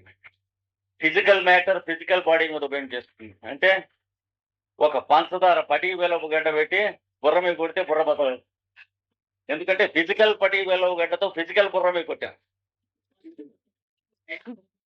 పటికి బెల్లం ముక్క నాలిక మీద వేసుకుంటే తీయగా ఉంటుంది. అప్పుడు ఏం చేసాం? వైటల్ పటికి బెల్లం గడ్డని వైటల్ గా నాలిక మీద వేసాం. Vital contact. ఇందాకది ఫిజికల్ కాంటాక్ట్, నెత్తిన కొట్టుకున్నాం. ఏ పదార్థం అయినా అంటే ఫిజికల్ డోస్ లో వాడినప్పుడు ఫిజికల్ బాడీ మీద ఎఫెక్ట్ ఇస్తాయి. వైటల్ డోసెస్ లో పొటెంటైజర్ గా వాడినప్పుడు వైటల్ బాడీ మీద ఎఫెక్ట్ ఇస్తాయి. ఇంకా వైటల్ గా పొటెంటైజర్ గా వాడినప్పుడు మెంటల్ బాడీ మీద రెక్టిఫికేషన్ కోసం ఎఫెక్ట్ ఇస్తాయి. ఏ మందు ఎవడికి వాడవలనో తెలుసుకునేందుకు ప్రిన్సిపల్స్ ఇటు పైన చెప్పబడను. ఇది ఇంట్రొడక్షన్ హోమియోపతిలో. దీనిలో ఉన్నటువంటి అడ్వాంటేజెస్ ఏమిటంటే నేచర్ని అబ్జర్వ్ చేసి నేచర్కి ఎగెన్స్ట్ గా మనం వెళ్లకుండా ఉండటము. ఆరోగ్య సూత్రాలకి స్టాండర్డ్ డాక్టరు కాదు, పేషెంట్ కాదు, నేచర్.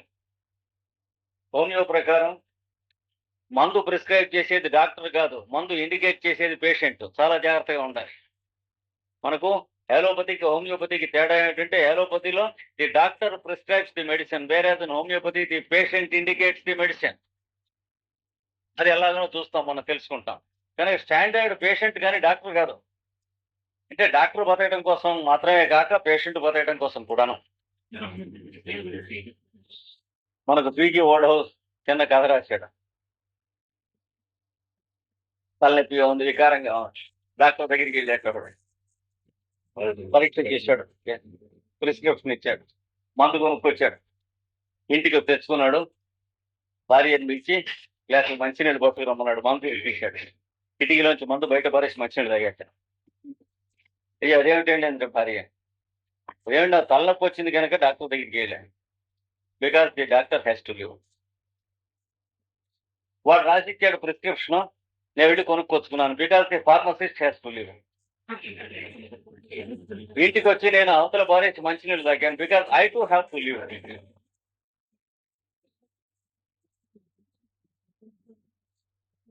4 లైన్ల కథ. మరి వాళ్ళిద్దరూ బతకాలి, నేను కూడా బతకాలి కదా.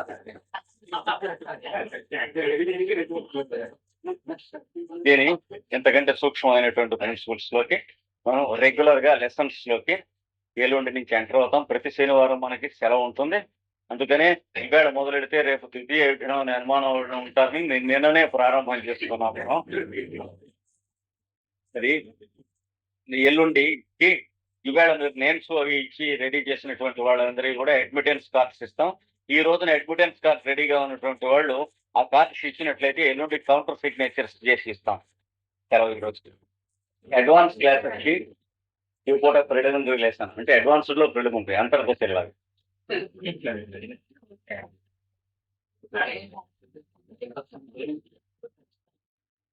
వ్యాధులన్నీ కూడాను సగుణ వ్యాధులు, దీర్ఘ వ్యాధులుగా విభాగం చేసుకున్నాం అని మనకు తెలుసు. Acute diseases and chronic diseases. Acute diseases సామాన్యంగా ఏదో ఒకనొక టెంపరీ డిస్టర్బెన్స్ వల్ల కలుగుతాయి, లేదా ఇన్ఫెక్షన్ వల్ల కలుగుతాయి. ముఖ్యంగా ఎక్కువ భాగం అక్యూట్ డిసీజెస్ లో 3 స్థితులు ఉంటాయి. ఒకటి ఇంక్యుబేషన్ లేక ప్రోడ్రోమ్ అని అంటారు.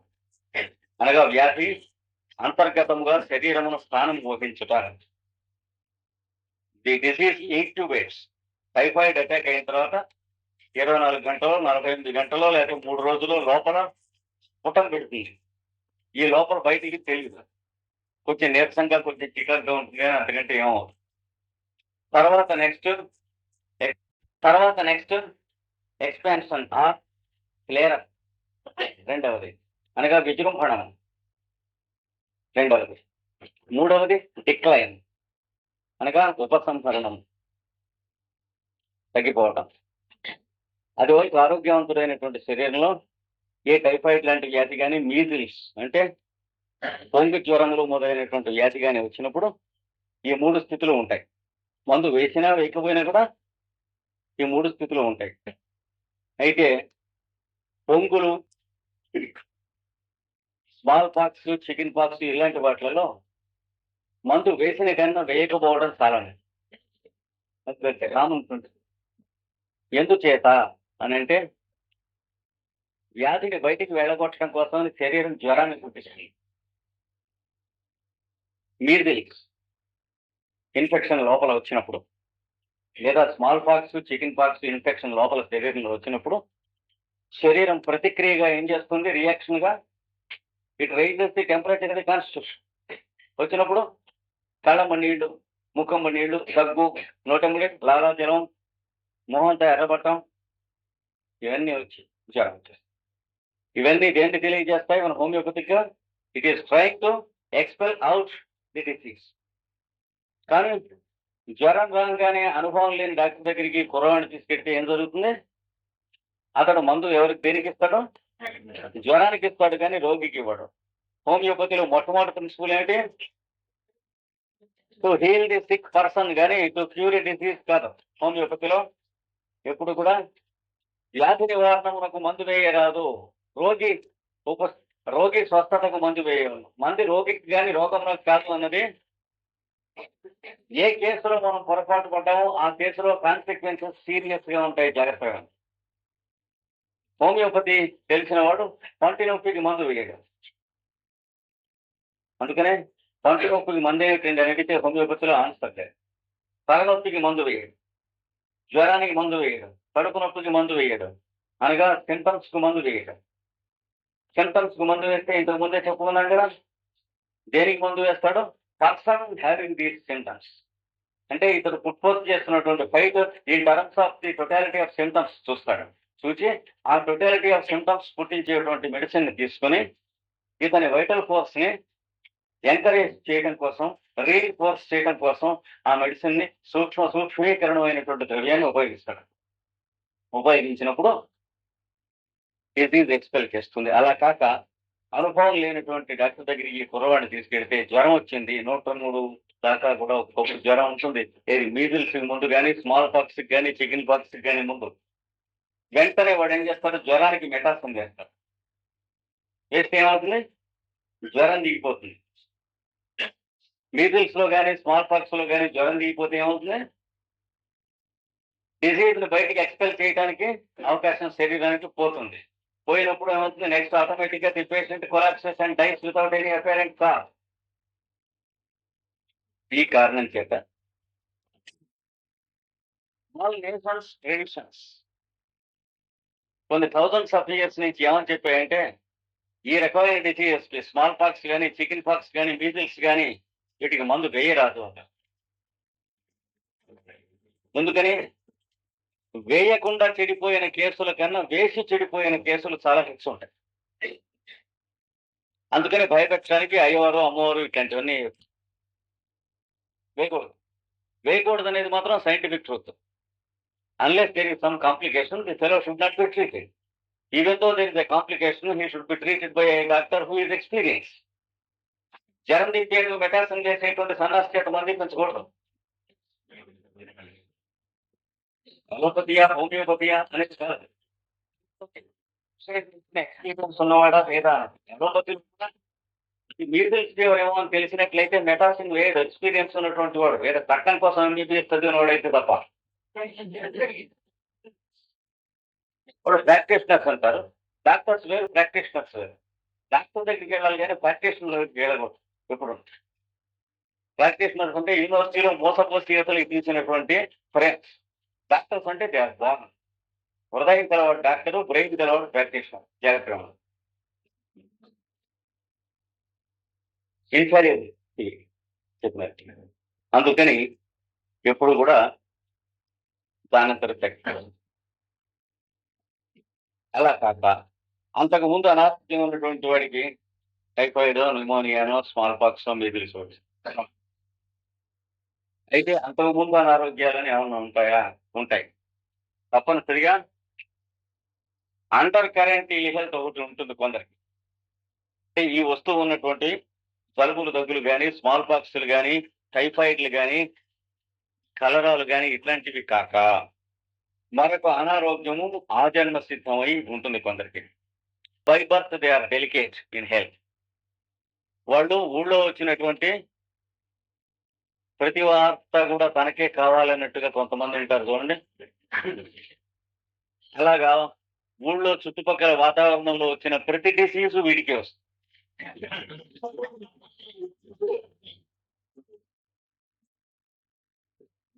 ఏమంటే మాటిమాటికి ఇలాగా ప్రతి జబ్బు వస్తూ ఉన్నది మా అబ్బాయికి అని డాక్టర్ని అడిగితే జాగ్రత్తగా ఉండాలి. ఇన్ఫెక్షన్ రాకుండా చూసుకోవాలి. నీళ్లు కాచులు తాగాలి. ఇంట్లోకి గాలి తిన్నగా వీటిల నుంచి వచ్చేట్టుగా చేయాలి. మరి ఆహారం మొదలైనటువంటి తిన్నగా తినాలి. హైజీన్, హెల్త్ ఇట్లాంటి పంచాంగం జబ్బు కోపం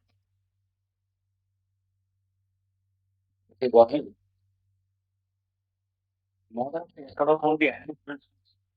తీసుకుని ఇంట్లో ఫినాయిల్ పెట్టి రోజు 3 మాటలు కడుగుతూ కర్రాంతో అట్టి పెట్టి ఇల్లంతా ఎక్కడ కూడా కెమికల్స్ ప్రక్రియలు రోజు చేస్తూ ఉపచార హోమములు మొదలైనవి దిగ్బంధనము, నరద్వార బంధనము చేస్తూ ఎక్కడి నుంచి వస్తాయో వచ్చేస్తాయి. అగెన్స్ట్ దిస్ రోడ్డు మీద పని చేసుకుంటూ చొక్కా కూడా లేకుండా ఉంది. సాయంత్రం అయ్యేటప్పటికి ఏ నీళ్ళు దొరికితే ఆ నీళ్ళతో స్నానం చేసి ఏది పడితే అది రోడ్డు మీద ఉండి తినేసేసి పోతాం, అంతకంటే గతి లేదు. అలాంటి కూలీ జనం చూస్తూ ఉంటే ఇందులో ఒక్క తప్పు ఒకటి కంటే ఏమి డాక్టర్ వారు మీ థియరీ ఆఫ్ కంటేజియన్ ఏమైంది? బ్లేడ్ కొంచెం తెగింది అంటే టెటనస్ వస్తుంది, జాగ్రత్త అని చెబుతున్నాడు. నిజంగానే వస్తుంది కూడా. మనం అశ్రద్ధ చెప్తే ఈ కుర్రాడు ఇలా మెడక బిగిసిపోతుంది, తర్వాత ఏం చేయాలి తెలియదు. అలాంటిది కొంతమంది పరుగులతో, పారలతో, గడ్డపారలతో పనిచేస్తూ ఎండలో అనుకుని పని చేసిన వాడు చెయ్యి తెగినట్లయితే అక్కడ ఉన్న మట్టి పెట్టి దాన్ని రుద్దేసేసి తర్వాత పని చేసుకుని వెళ్ళిపోతున్నాడు. అక్కడ రావటం లేదే ఏం డాక్టర్ గారు వాళ్ళని చూస్తే మీరు చెప్పిన టిటనస్ ఇన్ఫెక్షన్ కు భయమా?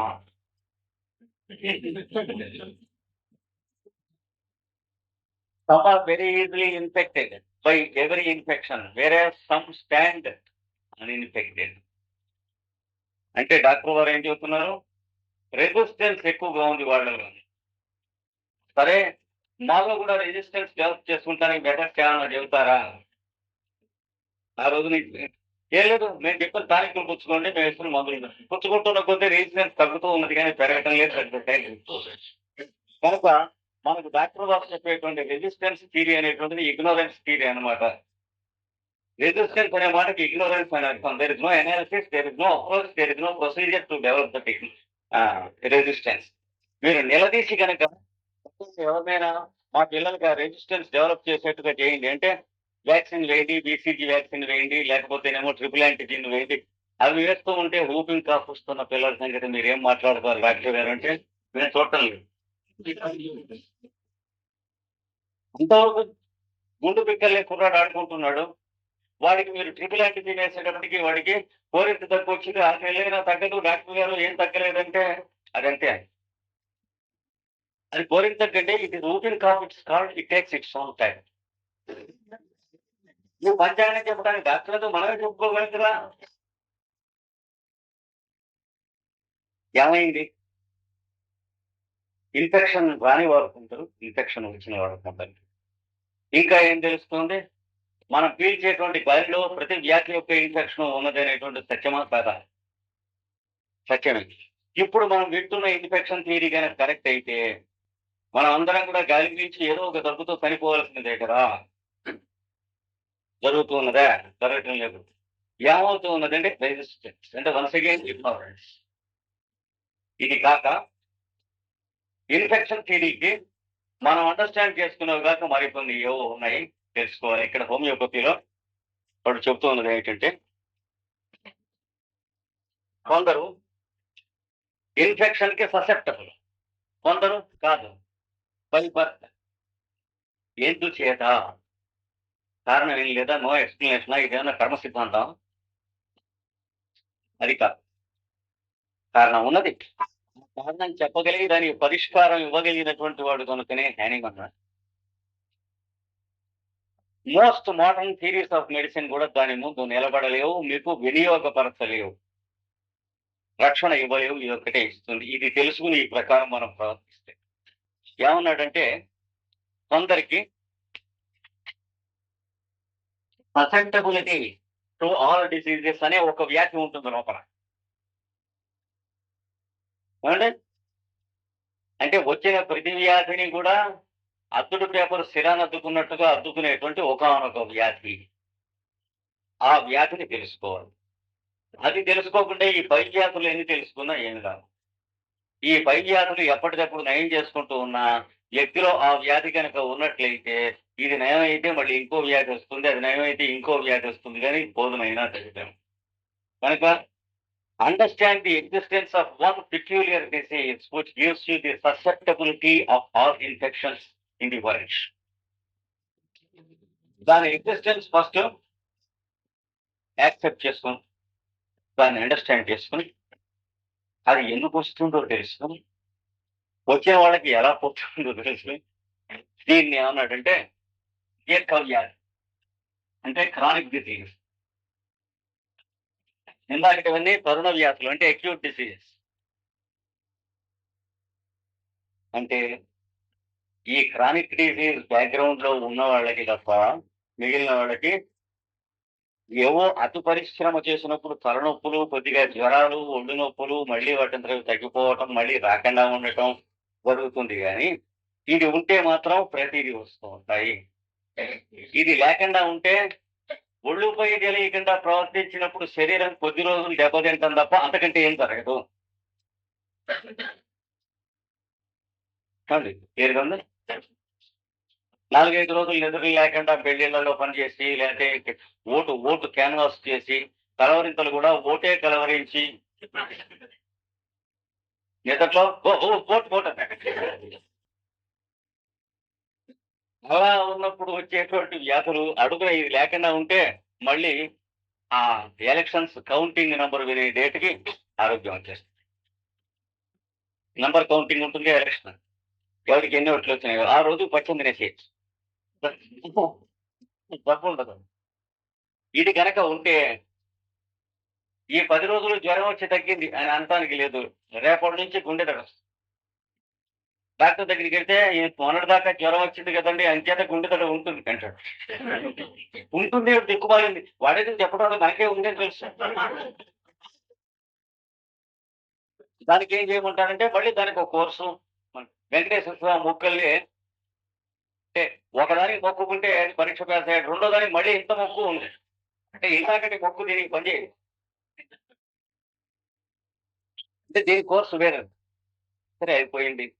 గుండె నీరసం తగ్గింది. అన్నహీతం పుట్టలేదు డాక్టర్ గారు అంటే, ఏమిటయ్యా 10 రోజులు జ్వరపడ్డావు. తర్వాత ఒక నెల రోజులు గుండె నీరసం వచ్చింది. ఇప్పుడే అన్నహీతం ఎలా వస్తుంది? కొన్నాళ్ళు రాదు అదంతే. ఆ! ఎలాగ? ఏం చేయమంటారు? అంటే ఓ పని చెయ్యి. ఉప్పు మానేయి. ఒక కాలు తీసిచ్చాడు కుర్చీకి. ఇంకో నెల అయిన తర్వాత బాబోయ్! కాళ్ళు లాగేస్తున్నాయి, నడుము లాగేస్తుంది, దాహం ఎక్కువగా ఉంది, ఎండలో చెమటగా ఉంది, జిడ్డుగా ఉంది. అంటే చక్కెర కూడా మానేయి. ఇట్లా ఒక్కొక్కటి తర్వాత ఆయిల్స్ మానేయి, ఫ్యాట్స్ మానేయి, నెయ్యి మానేయి, నూనె మానేయి. ఏం తినమంటారు సార్?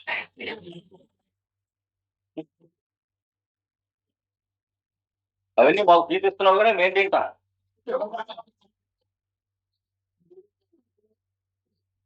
మానేస్తే మీకు అలా వేస్తాం. There is something wrong fundamentally. అన్ని మానేసి ఉసూరు పంటూ లైఫ్ ఈ లైఫ్ బర్త్లేని అంతకంటే శుభ్రంగా ఆ తీగల యువతలు ఇలాగే ముట్టుకుని తట్టుకోవటమే తేలిక షార్ట్ కట్ ఎలక్ట్రిక్ కరెంట్ పట్టడం.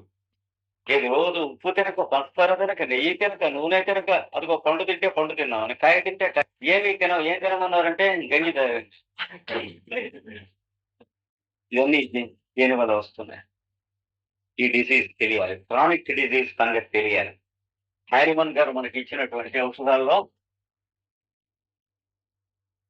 మామూలు ఔషధములు, ఆర్డినరీ రెమెడీస్, డెకరైట్, బెలడోనా, కెనామెలా, ఏబిసి దగ్గర నుంచి వర్షం వస్తాయి. డెకరైట్ ఎందుకు పనికి వచ్చును? రాత్రి పొగిలి నిద్ర లేకుండా పనిచేశాడు, దురైతనం తలకాయనొప్పి వచ్చింది, జ్వరం వచ్చింది, ఊళ్ళు ఎర్రబడ్డది, తాపంగా ఉంది, బాధగా ఉంది, చచ్చిపోతాడేమో భయం వేస్తుంది, పట్టుకోలేదు. ఎకనైట్ 200 వెంటనే అరగంట మర్నాటికి వాడి దగ్గు తాలూకు ట్రేసెస్ మిగల, ఈ వేసిన ఎకనైట్ తాలూకు సింటమ్స్ ట్రేసెస్ మిగల రెండు దానికి సరికి సరి. అంటే most temporary and acute and dangerous disease. Most temporary and acute and dangerous medicine. Aconite అనే మెడిసిన్ పేరు ఏంటి? నాఫి అని అంటారు. అది తింటే చచ్చిపోతాం. అలాగే పంటిగా వచ్చింది, ఈ పంటలోంచి చెవులోకి విపరీతంగా పొడుస్తుంది. ఓ ఓ ఓ అవో అవో బాబోయ్ తినదు. ఎకనైట్ పక్కన చూసారా?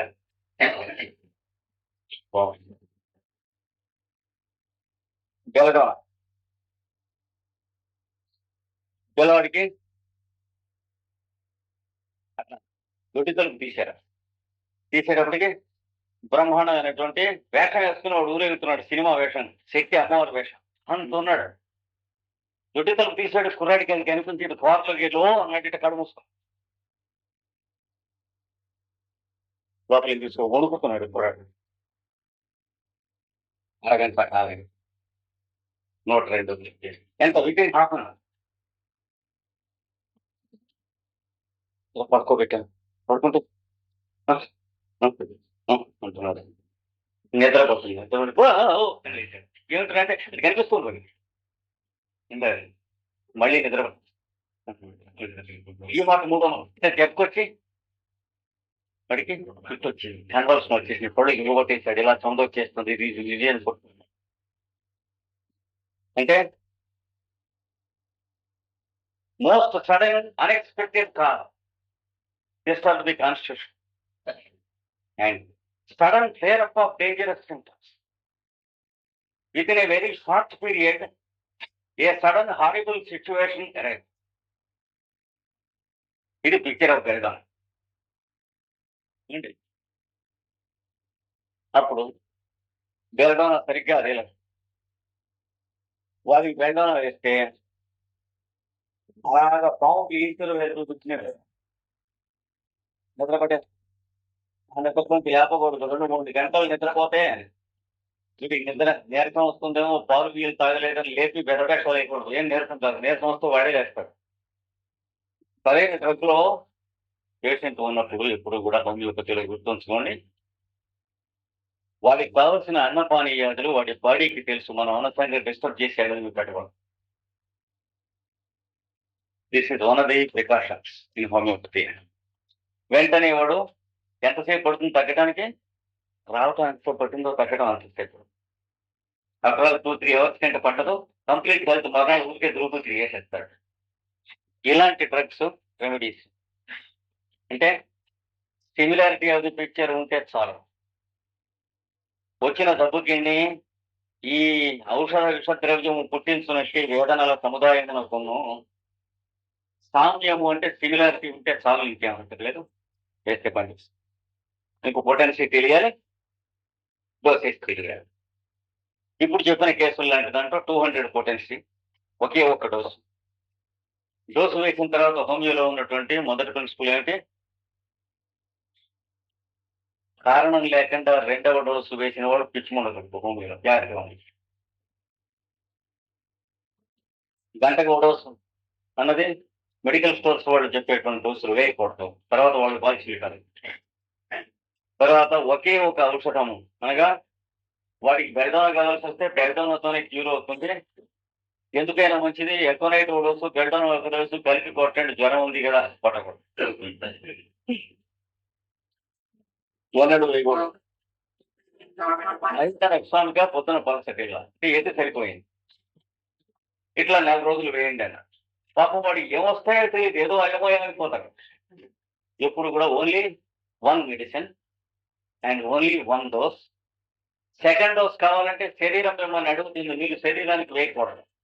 అంటే తగ్గడం మొదలైతే మళ్ళీ లక్షణాలు మొదలు సడన్ గా పైకి లేస్తాయి. అంటే మోతాదు కాలేదు, ఇంకో మోతాదు లేదు.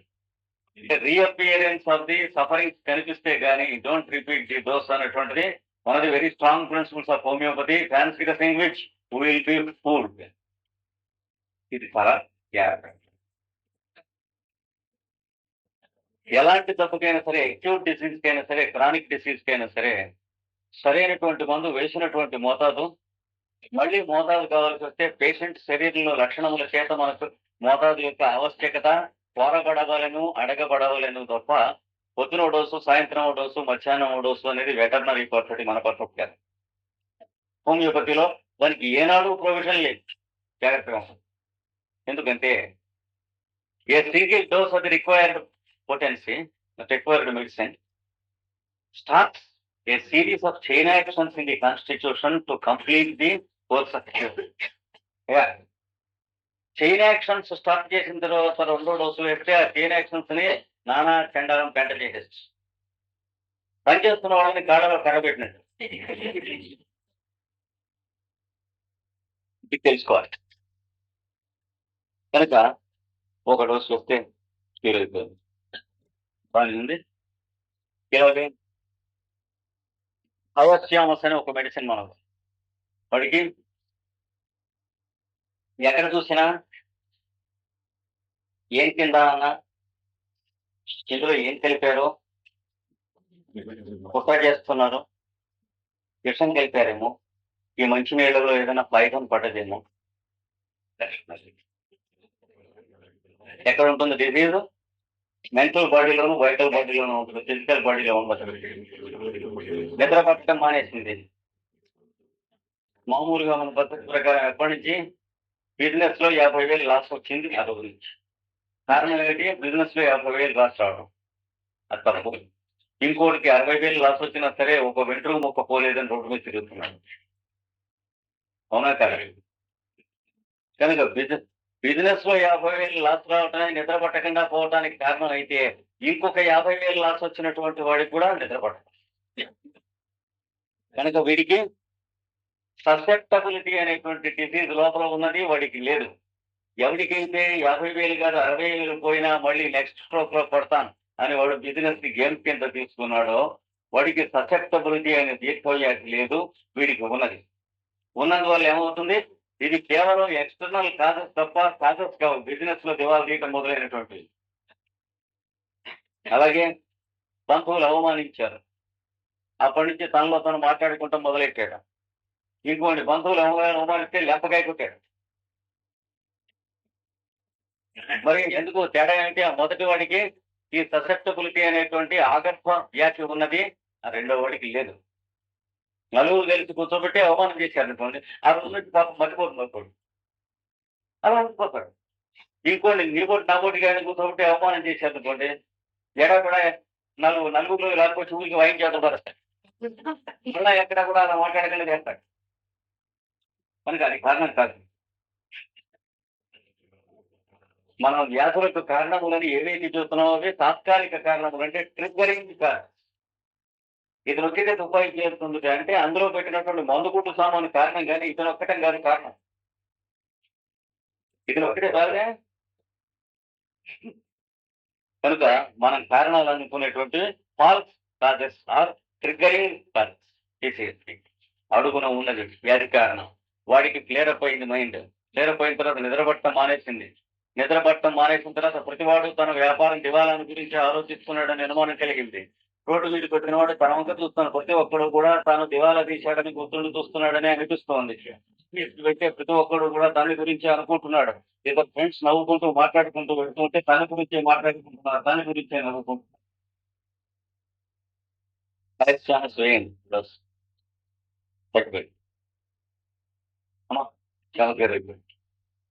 ఇంకా పైగా హైయర్ ఛాన్స్ లో ఏముంటుంది? ఎవడో మనకి ఏదో చేతబడి చేశాడు. కానీ చేతబడికి చాలా దిగి వస్తాం హైయర్ ఛాన్స్.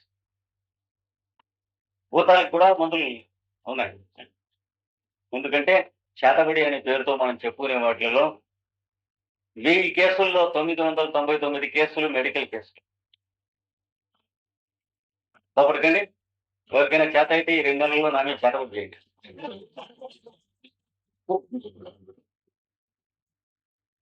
ఎవరి చేత వాడు పడాలి కానీ ఎవరిపై చేతబడి చేసే తెలియలేదు. దాని ముందు పడబోతుంటే వీడు వాడి చేతబడి చూపిస్తారు అంతే. అలాగే భూత వైద్యం కేసుల్లో కూడా 1000లో 999 కేసులు భూతాలు కావు, అంటే అనుభూతాలు. వాటిలో తయారైనటువంటి భూతాలే. ఒక్క డోసు వేస్తే భూతాలకి ఎలా తెలుసు అన్ని పోతాయండి. వాడికి కనిపిస్తున్న భూతాలన్నీ కూడా మాయమవుతాయి. ఆ డోస్కి ఎంత ఎటకట్టేస్తారు. బీజాక్షరాలు అక్కర్లేదు, మంత్రాలు అక్కర్లేదు, ఎంత ఫేక్ కేసెస్. కానీ భూత వైద్యుల దగ్గరికి కానీ చేతబడి వైద్యుల దగ్గరికి కానీ వెళితే మాత్రం వాడి దగ్గర లేదంటూ ఉంది అంటాడు. ఇంతవరకు ప్రపంచంలో ఈ మనిషికి ఒంటి మీద భూతం ఉంది అని చెప్పకుండా లేదు అని చెప్పించిన భూత వైద్యులు మీరు ఎక్కడ విన్నారా? వింటే చెప్పండి. అలాగే చేతబడి వైద్యులు అని ఉంటారు. వాళ్ళ దగ్గరికి ఏదైనా కేసు తీసుకెళ్లి వెళ్ళి చేస్తే అక్కడికి పాతి పెట్టాడు అని చెప్తాడు, కానీ లేదని చెప్పిన కేసు ఏదైనా ఒకటి ఉందా? అది అందుకని ఎప్పుడు కూడా మెంటల్ కేసెస్ లో, హైయర్ ఛాన్స్ కేసులో ఈ 2 డిపార్ట్మెంట్లు ఉన్నాయి. వాడికి భూత వైద్యానికి వాడికి హైయర్ ఛాన్స్ క్లోజ్ చేస్తే తగ్గిపోయింది. హాయిగా ఉన్నాడు, మళ్ళీ బిజినెస్ పెడుతున్నాడు, అన్ని చేస్తున్నాడు. 5-6 నెలలు అయ్యాక మళ్ళీ వెళ్ళిగా నిద్రపట్టడం మానేసి ఒక 15 రోజులు నిద్రపట్టకపోయిన తర్వాత మళ్ళా అనుమానం మొదలెట్టింది. వాళ్ళు వీళ్ళు నన్ను గురించి అదే ఆలోచిస్తున్నారు. ఎట్లా మానేమో అట్లా వస్తాయండి సాక్ష్యం సమస్య. మళ్ళా ఇంకొన్నాళ్ళు అయ్యేటప్పటికి ఏమిటో అనుకున్నాను కానీ ఇంట్లో మళ్ళా వస్తున్నాయి, కనిపిస్తున్నాయి, చేయాలి. ఏమైంది? రహస్యం స్నేహం చేసినట్లా చేయనట్లా దాని పని చేసింది. కానీ అడుగున ససెప్టబిలిటీ అండర్ కరెంట్ ఒక డిసీజ్ ఉన్నది. దానివల్ల తప్ప ఇట్లాంటి వ్యాధులు రావు. ఆ లోపల అండర్ కరెంట్ అయినటువంటి ఆగర్భమైన వ్యాధి ఉంటే తప్ప బిజినెస్ దివాలు తెస్తే టికాకులు, చేతబడులు ఇట్లాంటివి రావు. కానీ దేన్ని నయం చేశాం మనం? ఆ పైన ఉన్నటువంటి దాన్ని నయం చేశాం. ఈ కాలంకి అవతల ఉన్న మందులన్నీ అట్లాంటివి. షార్ట్ యాక్టింగ్ కాదు, కానీ ఈ అడుగున ఉన్నటువంటి అండర్ కరెంట్ జబ్బును స్పృశించలేవు ఈ మందులు. షార్ట్ యాక్టింగ్ కాదు, మీడియం యాక్టింగ్ వేస్తాం. కానీ ఇక్కడ మనం రాసిన పేర్లు ఉన్నటువంటి ఔషధాలు ఏవి కూడా ఇప్పుడు ఈ అడుగున ఉన్నటువంటి వ్యాసన్నమే ససెప్టబిలిటీ. దాన్ని ముట్టుకోలేవు, దాని జోలికి అంత దూరం కూడా వెళ్ళలేవు. ఇప్పుడు ఇటు పక్క మందులని కొన్ని ఇచ్చాడు దాంట్లో. అన్నింటిలో కిరీటం పెట్టాల్సిందే.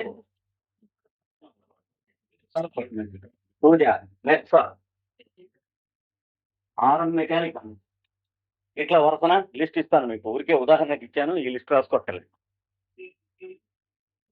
అలాగే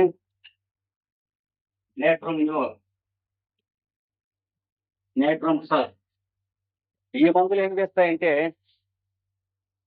ఈ పైన నిద్ర పట్టడం లేదు, దెయ్యాలు కనిపిస్తున్నాయట, చేతబడి చేస్తున్నట్టు సత్యం వినిపించుకో. అసలు ఆ అడుగులు ఏమిటో ఉందో తీయండి అంటారు సంగతి. అక్కడ ఏదో పాతి పెట్టేట కొబ్బరికి పాతి పెట్టాం కాదు, వీళ్ళు పాతి పెట్టబడిన గ్యాస్ ఉంటే అక్కడికి వెళ్ళాలి.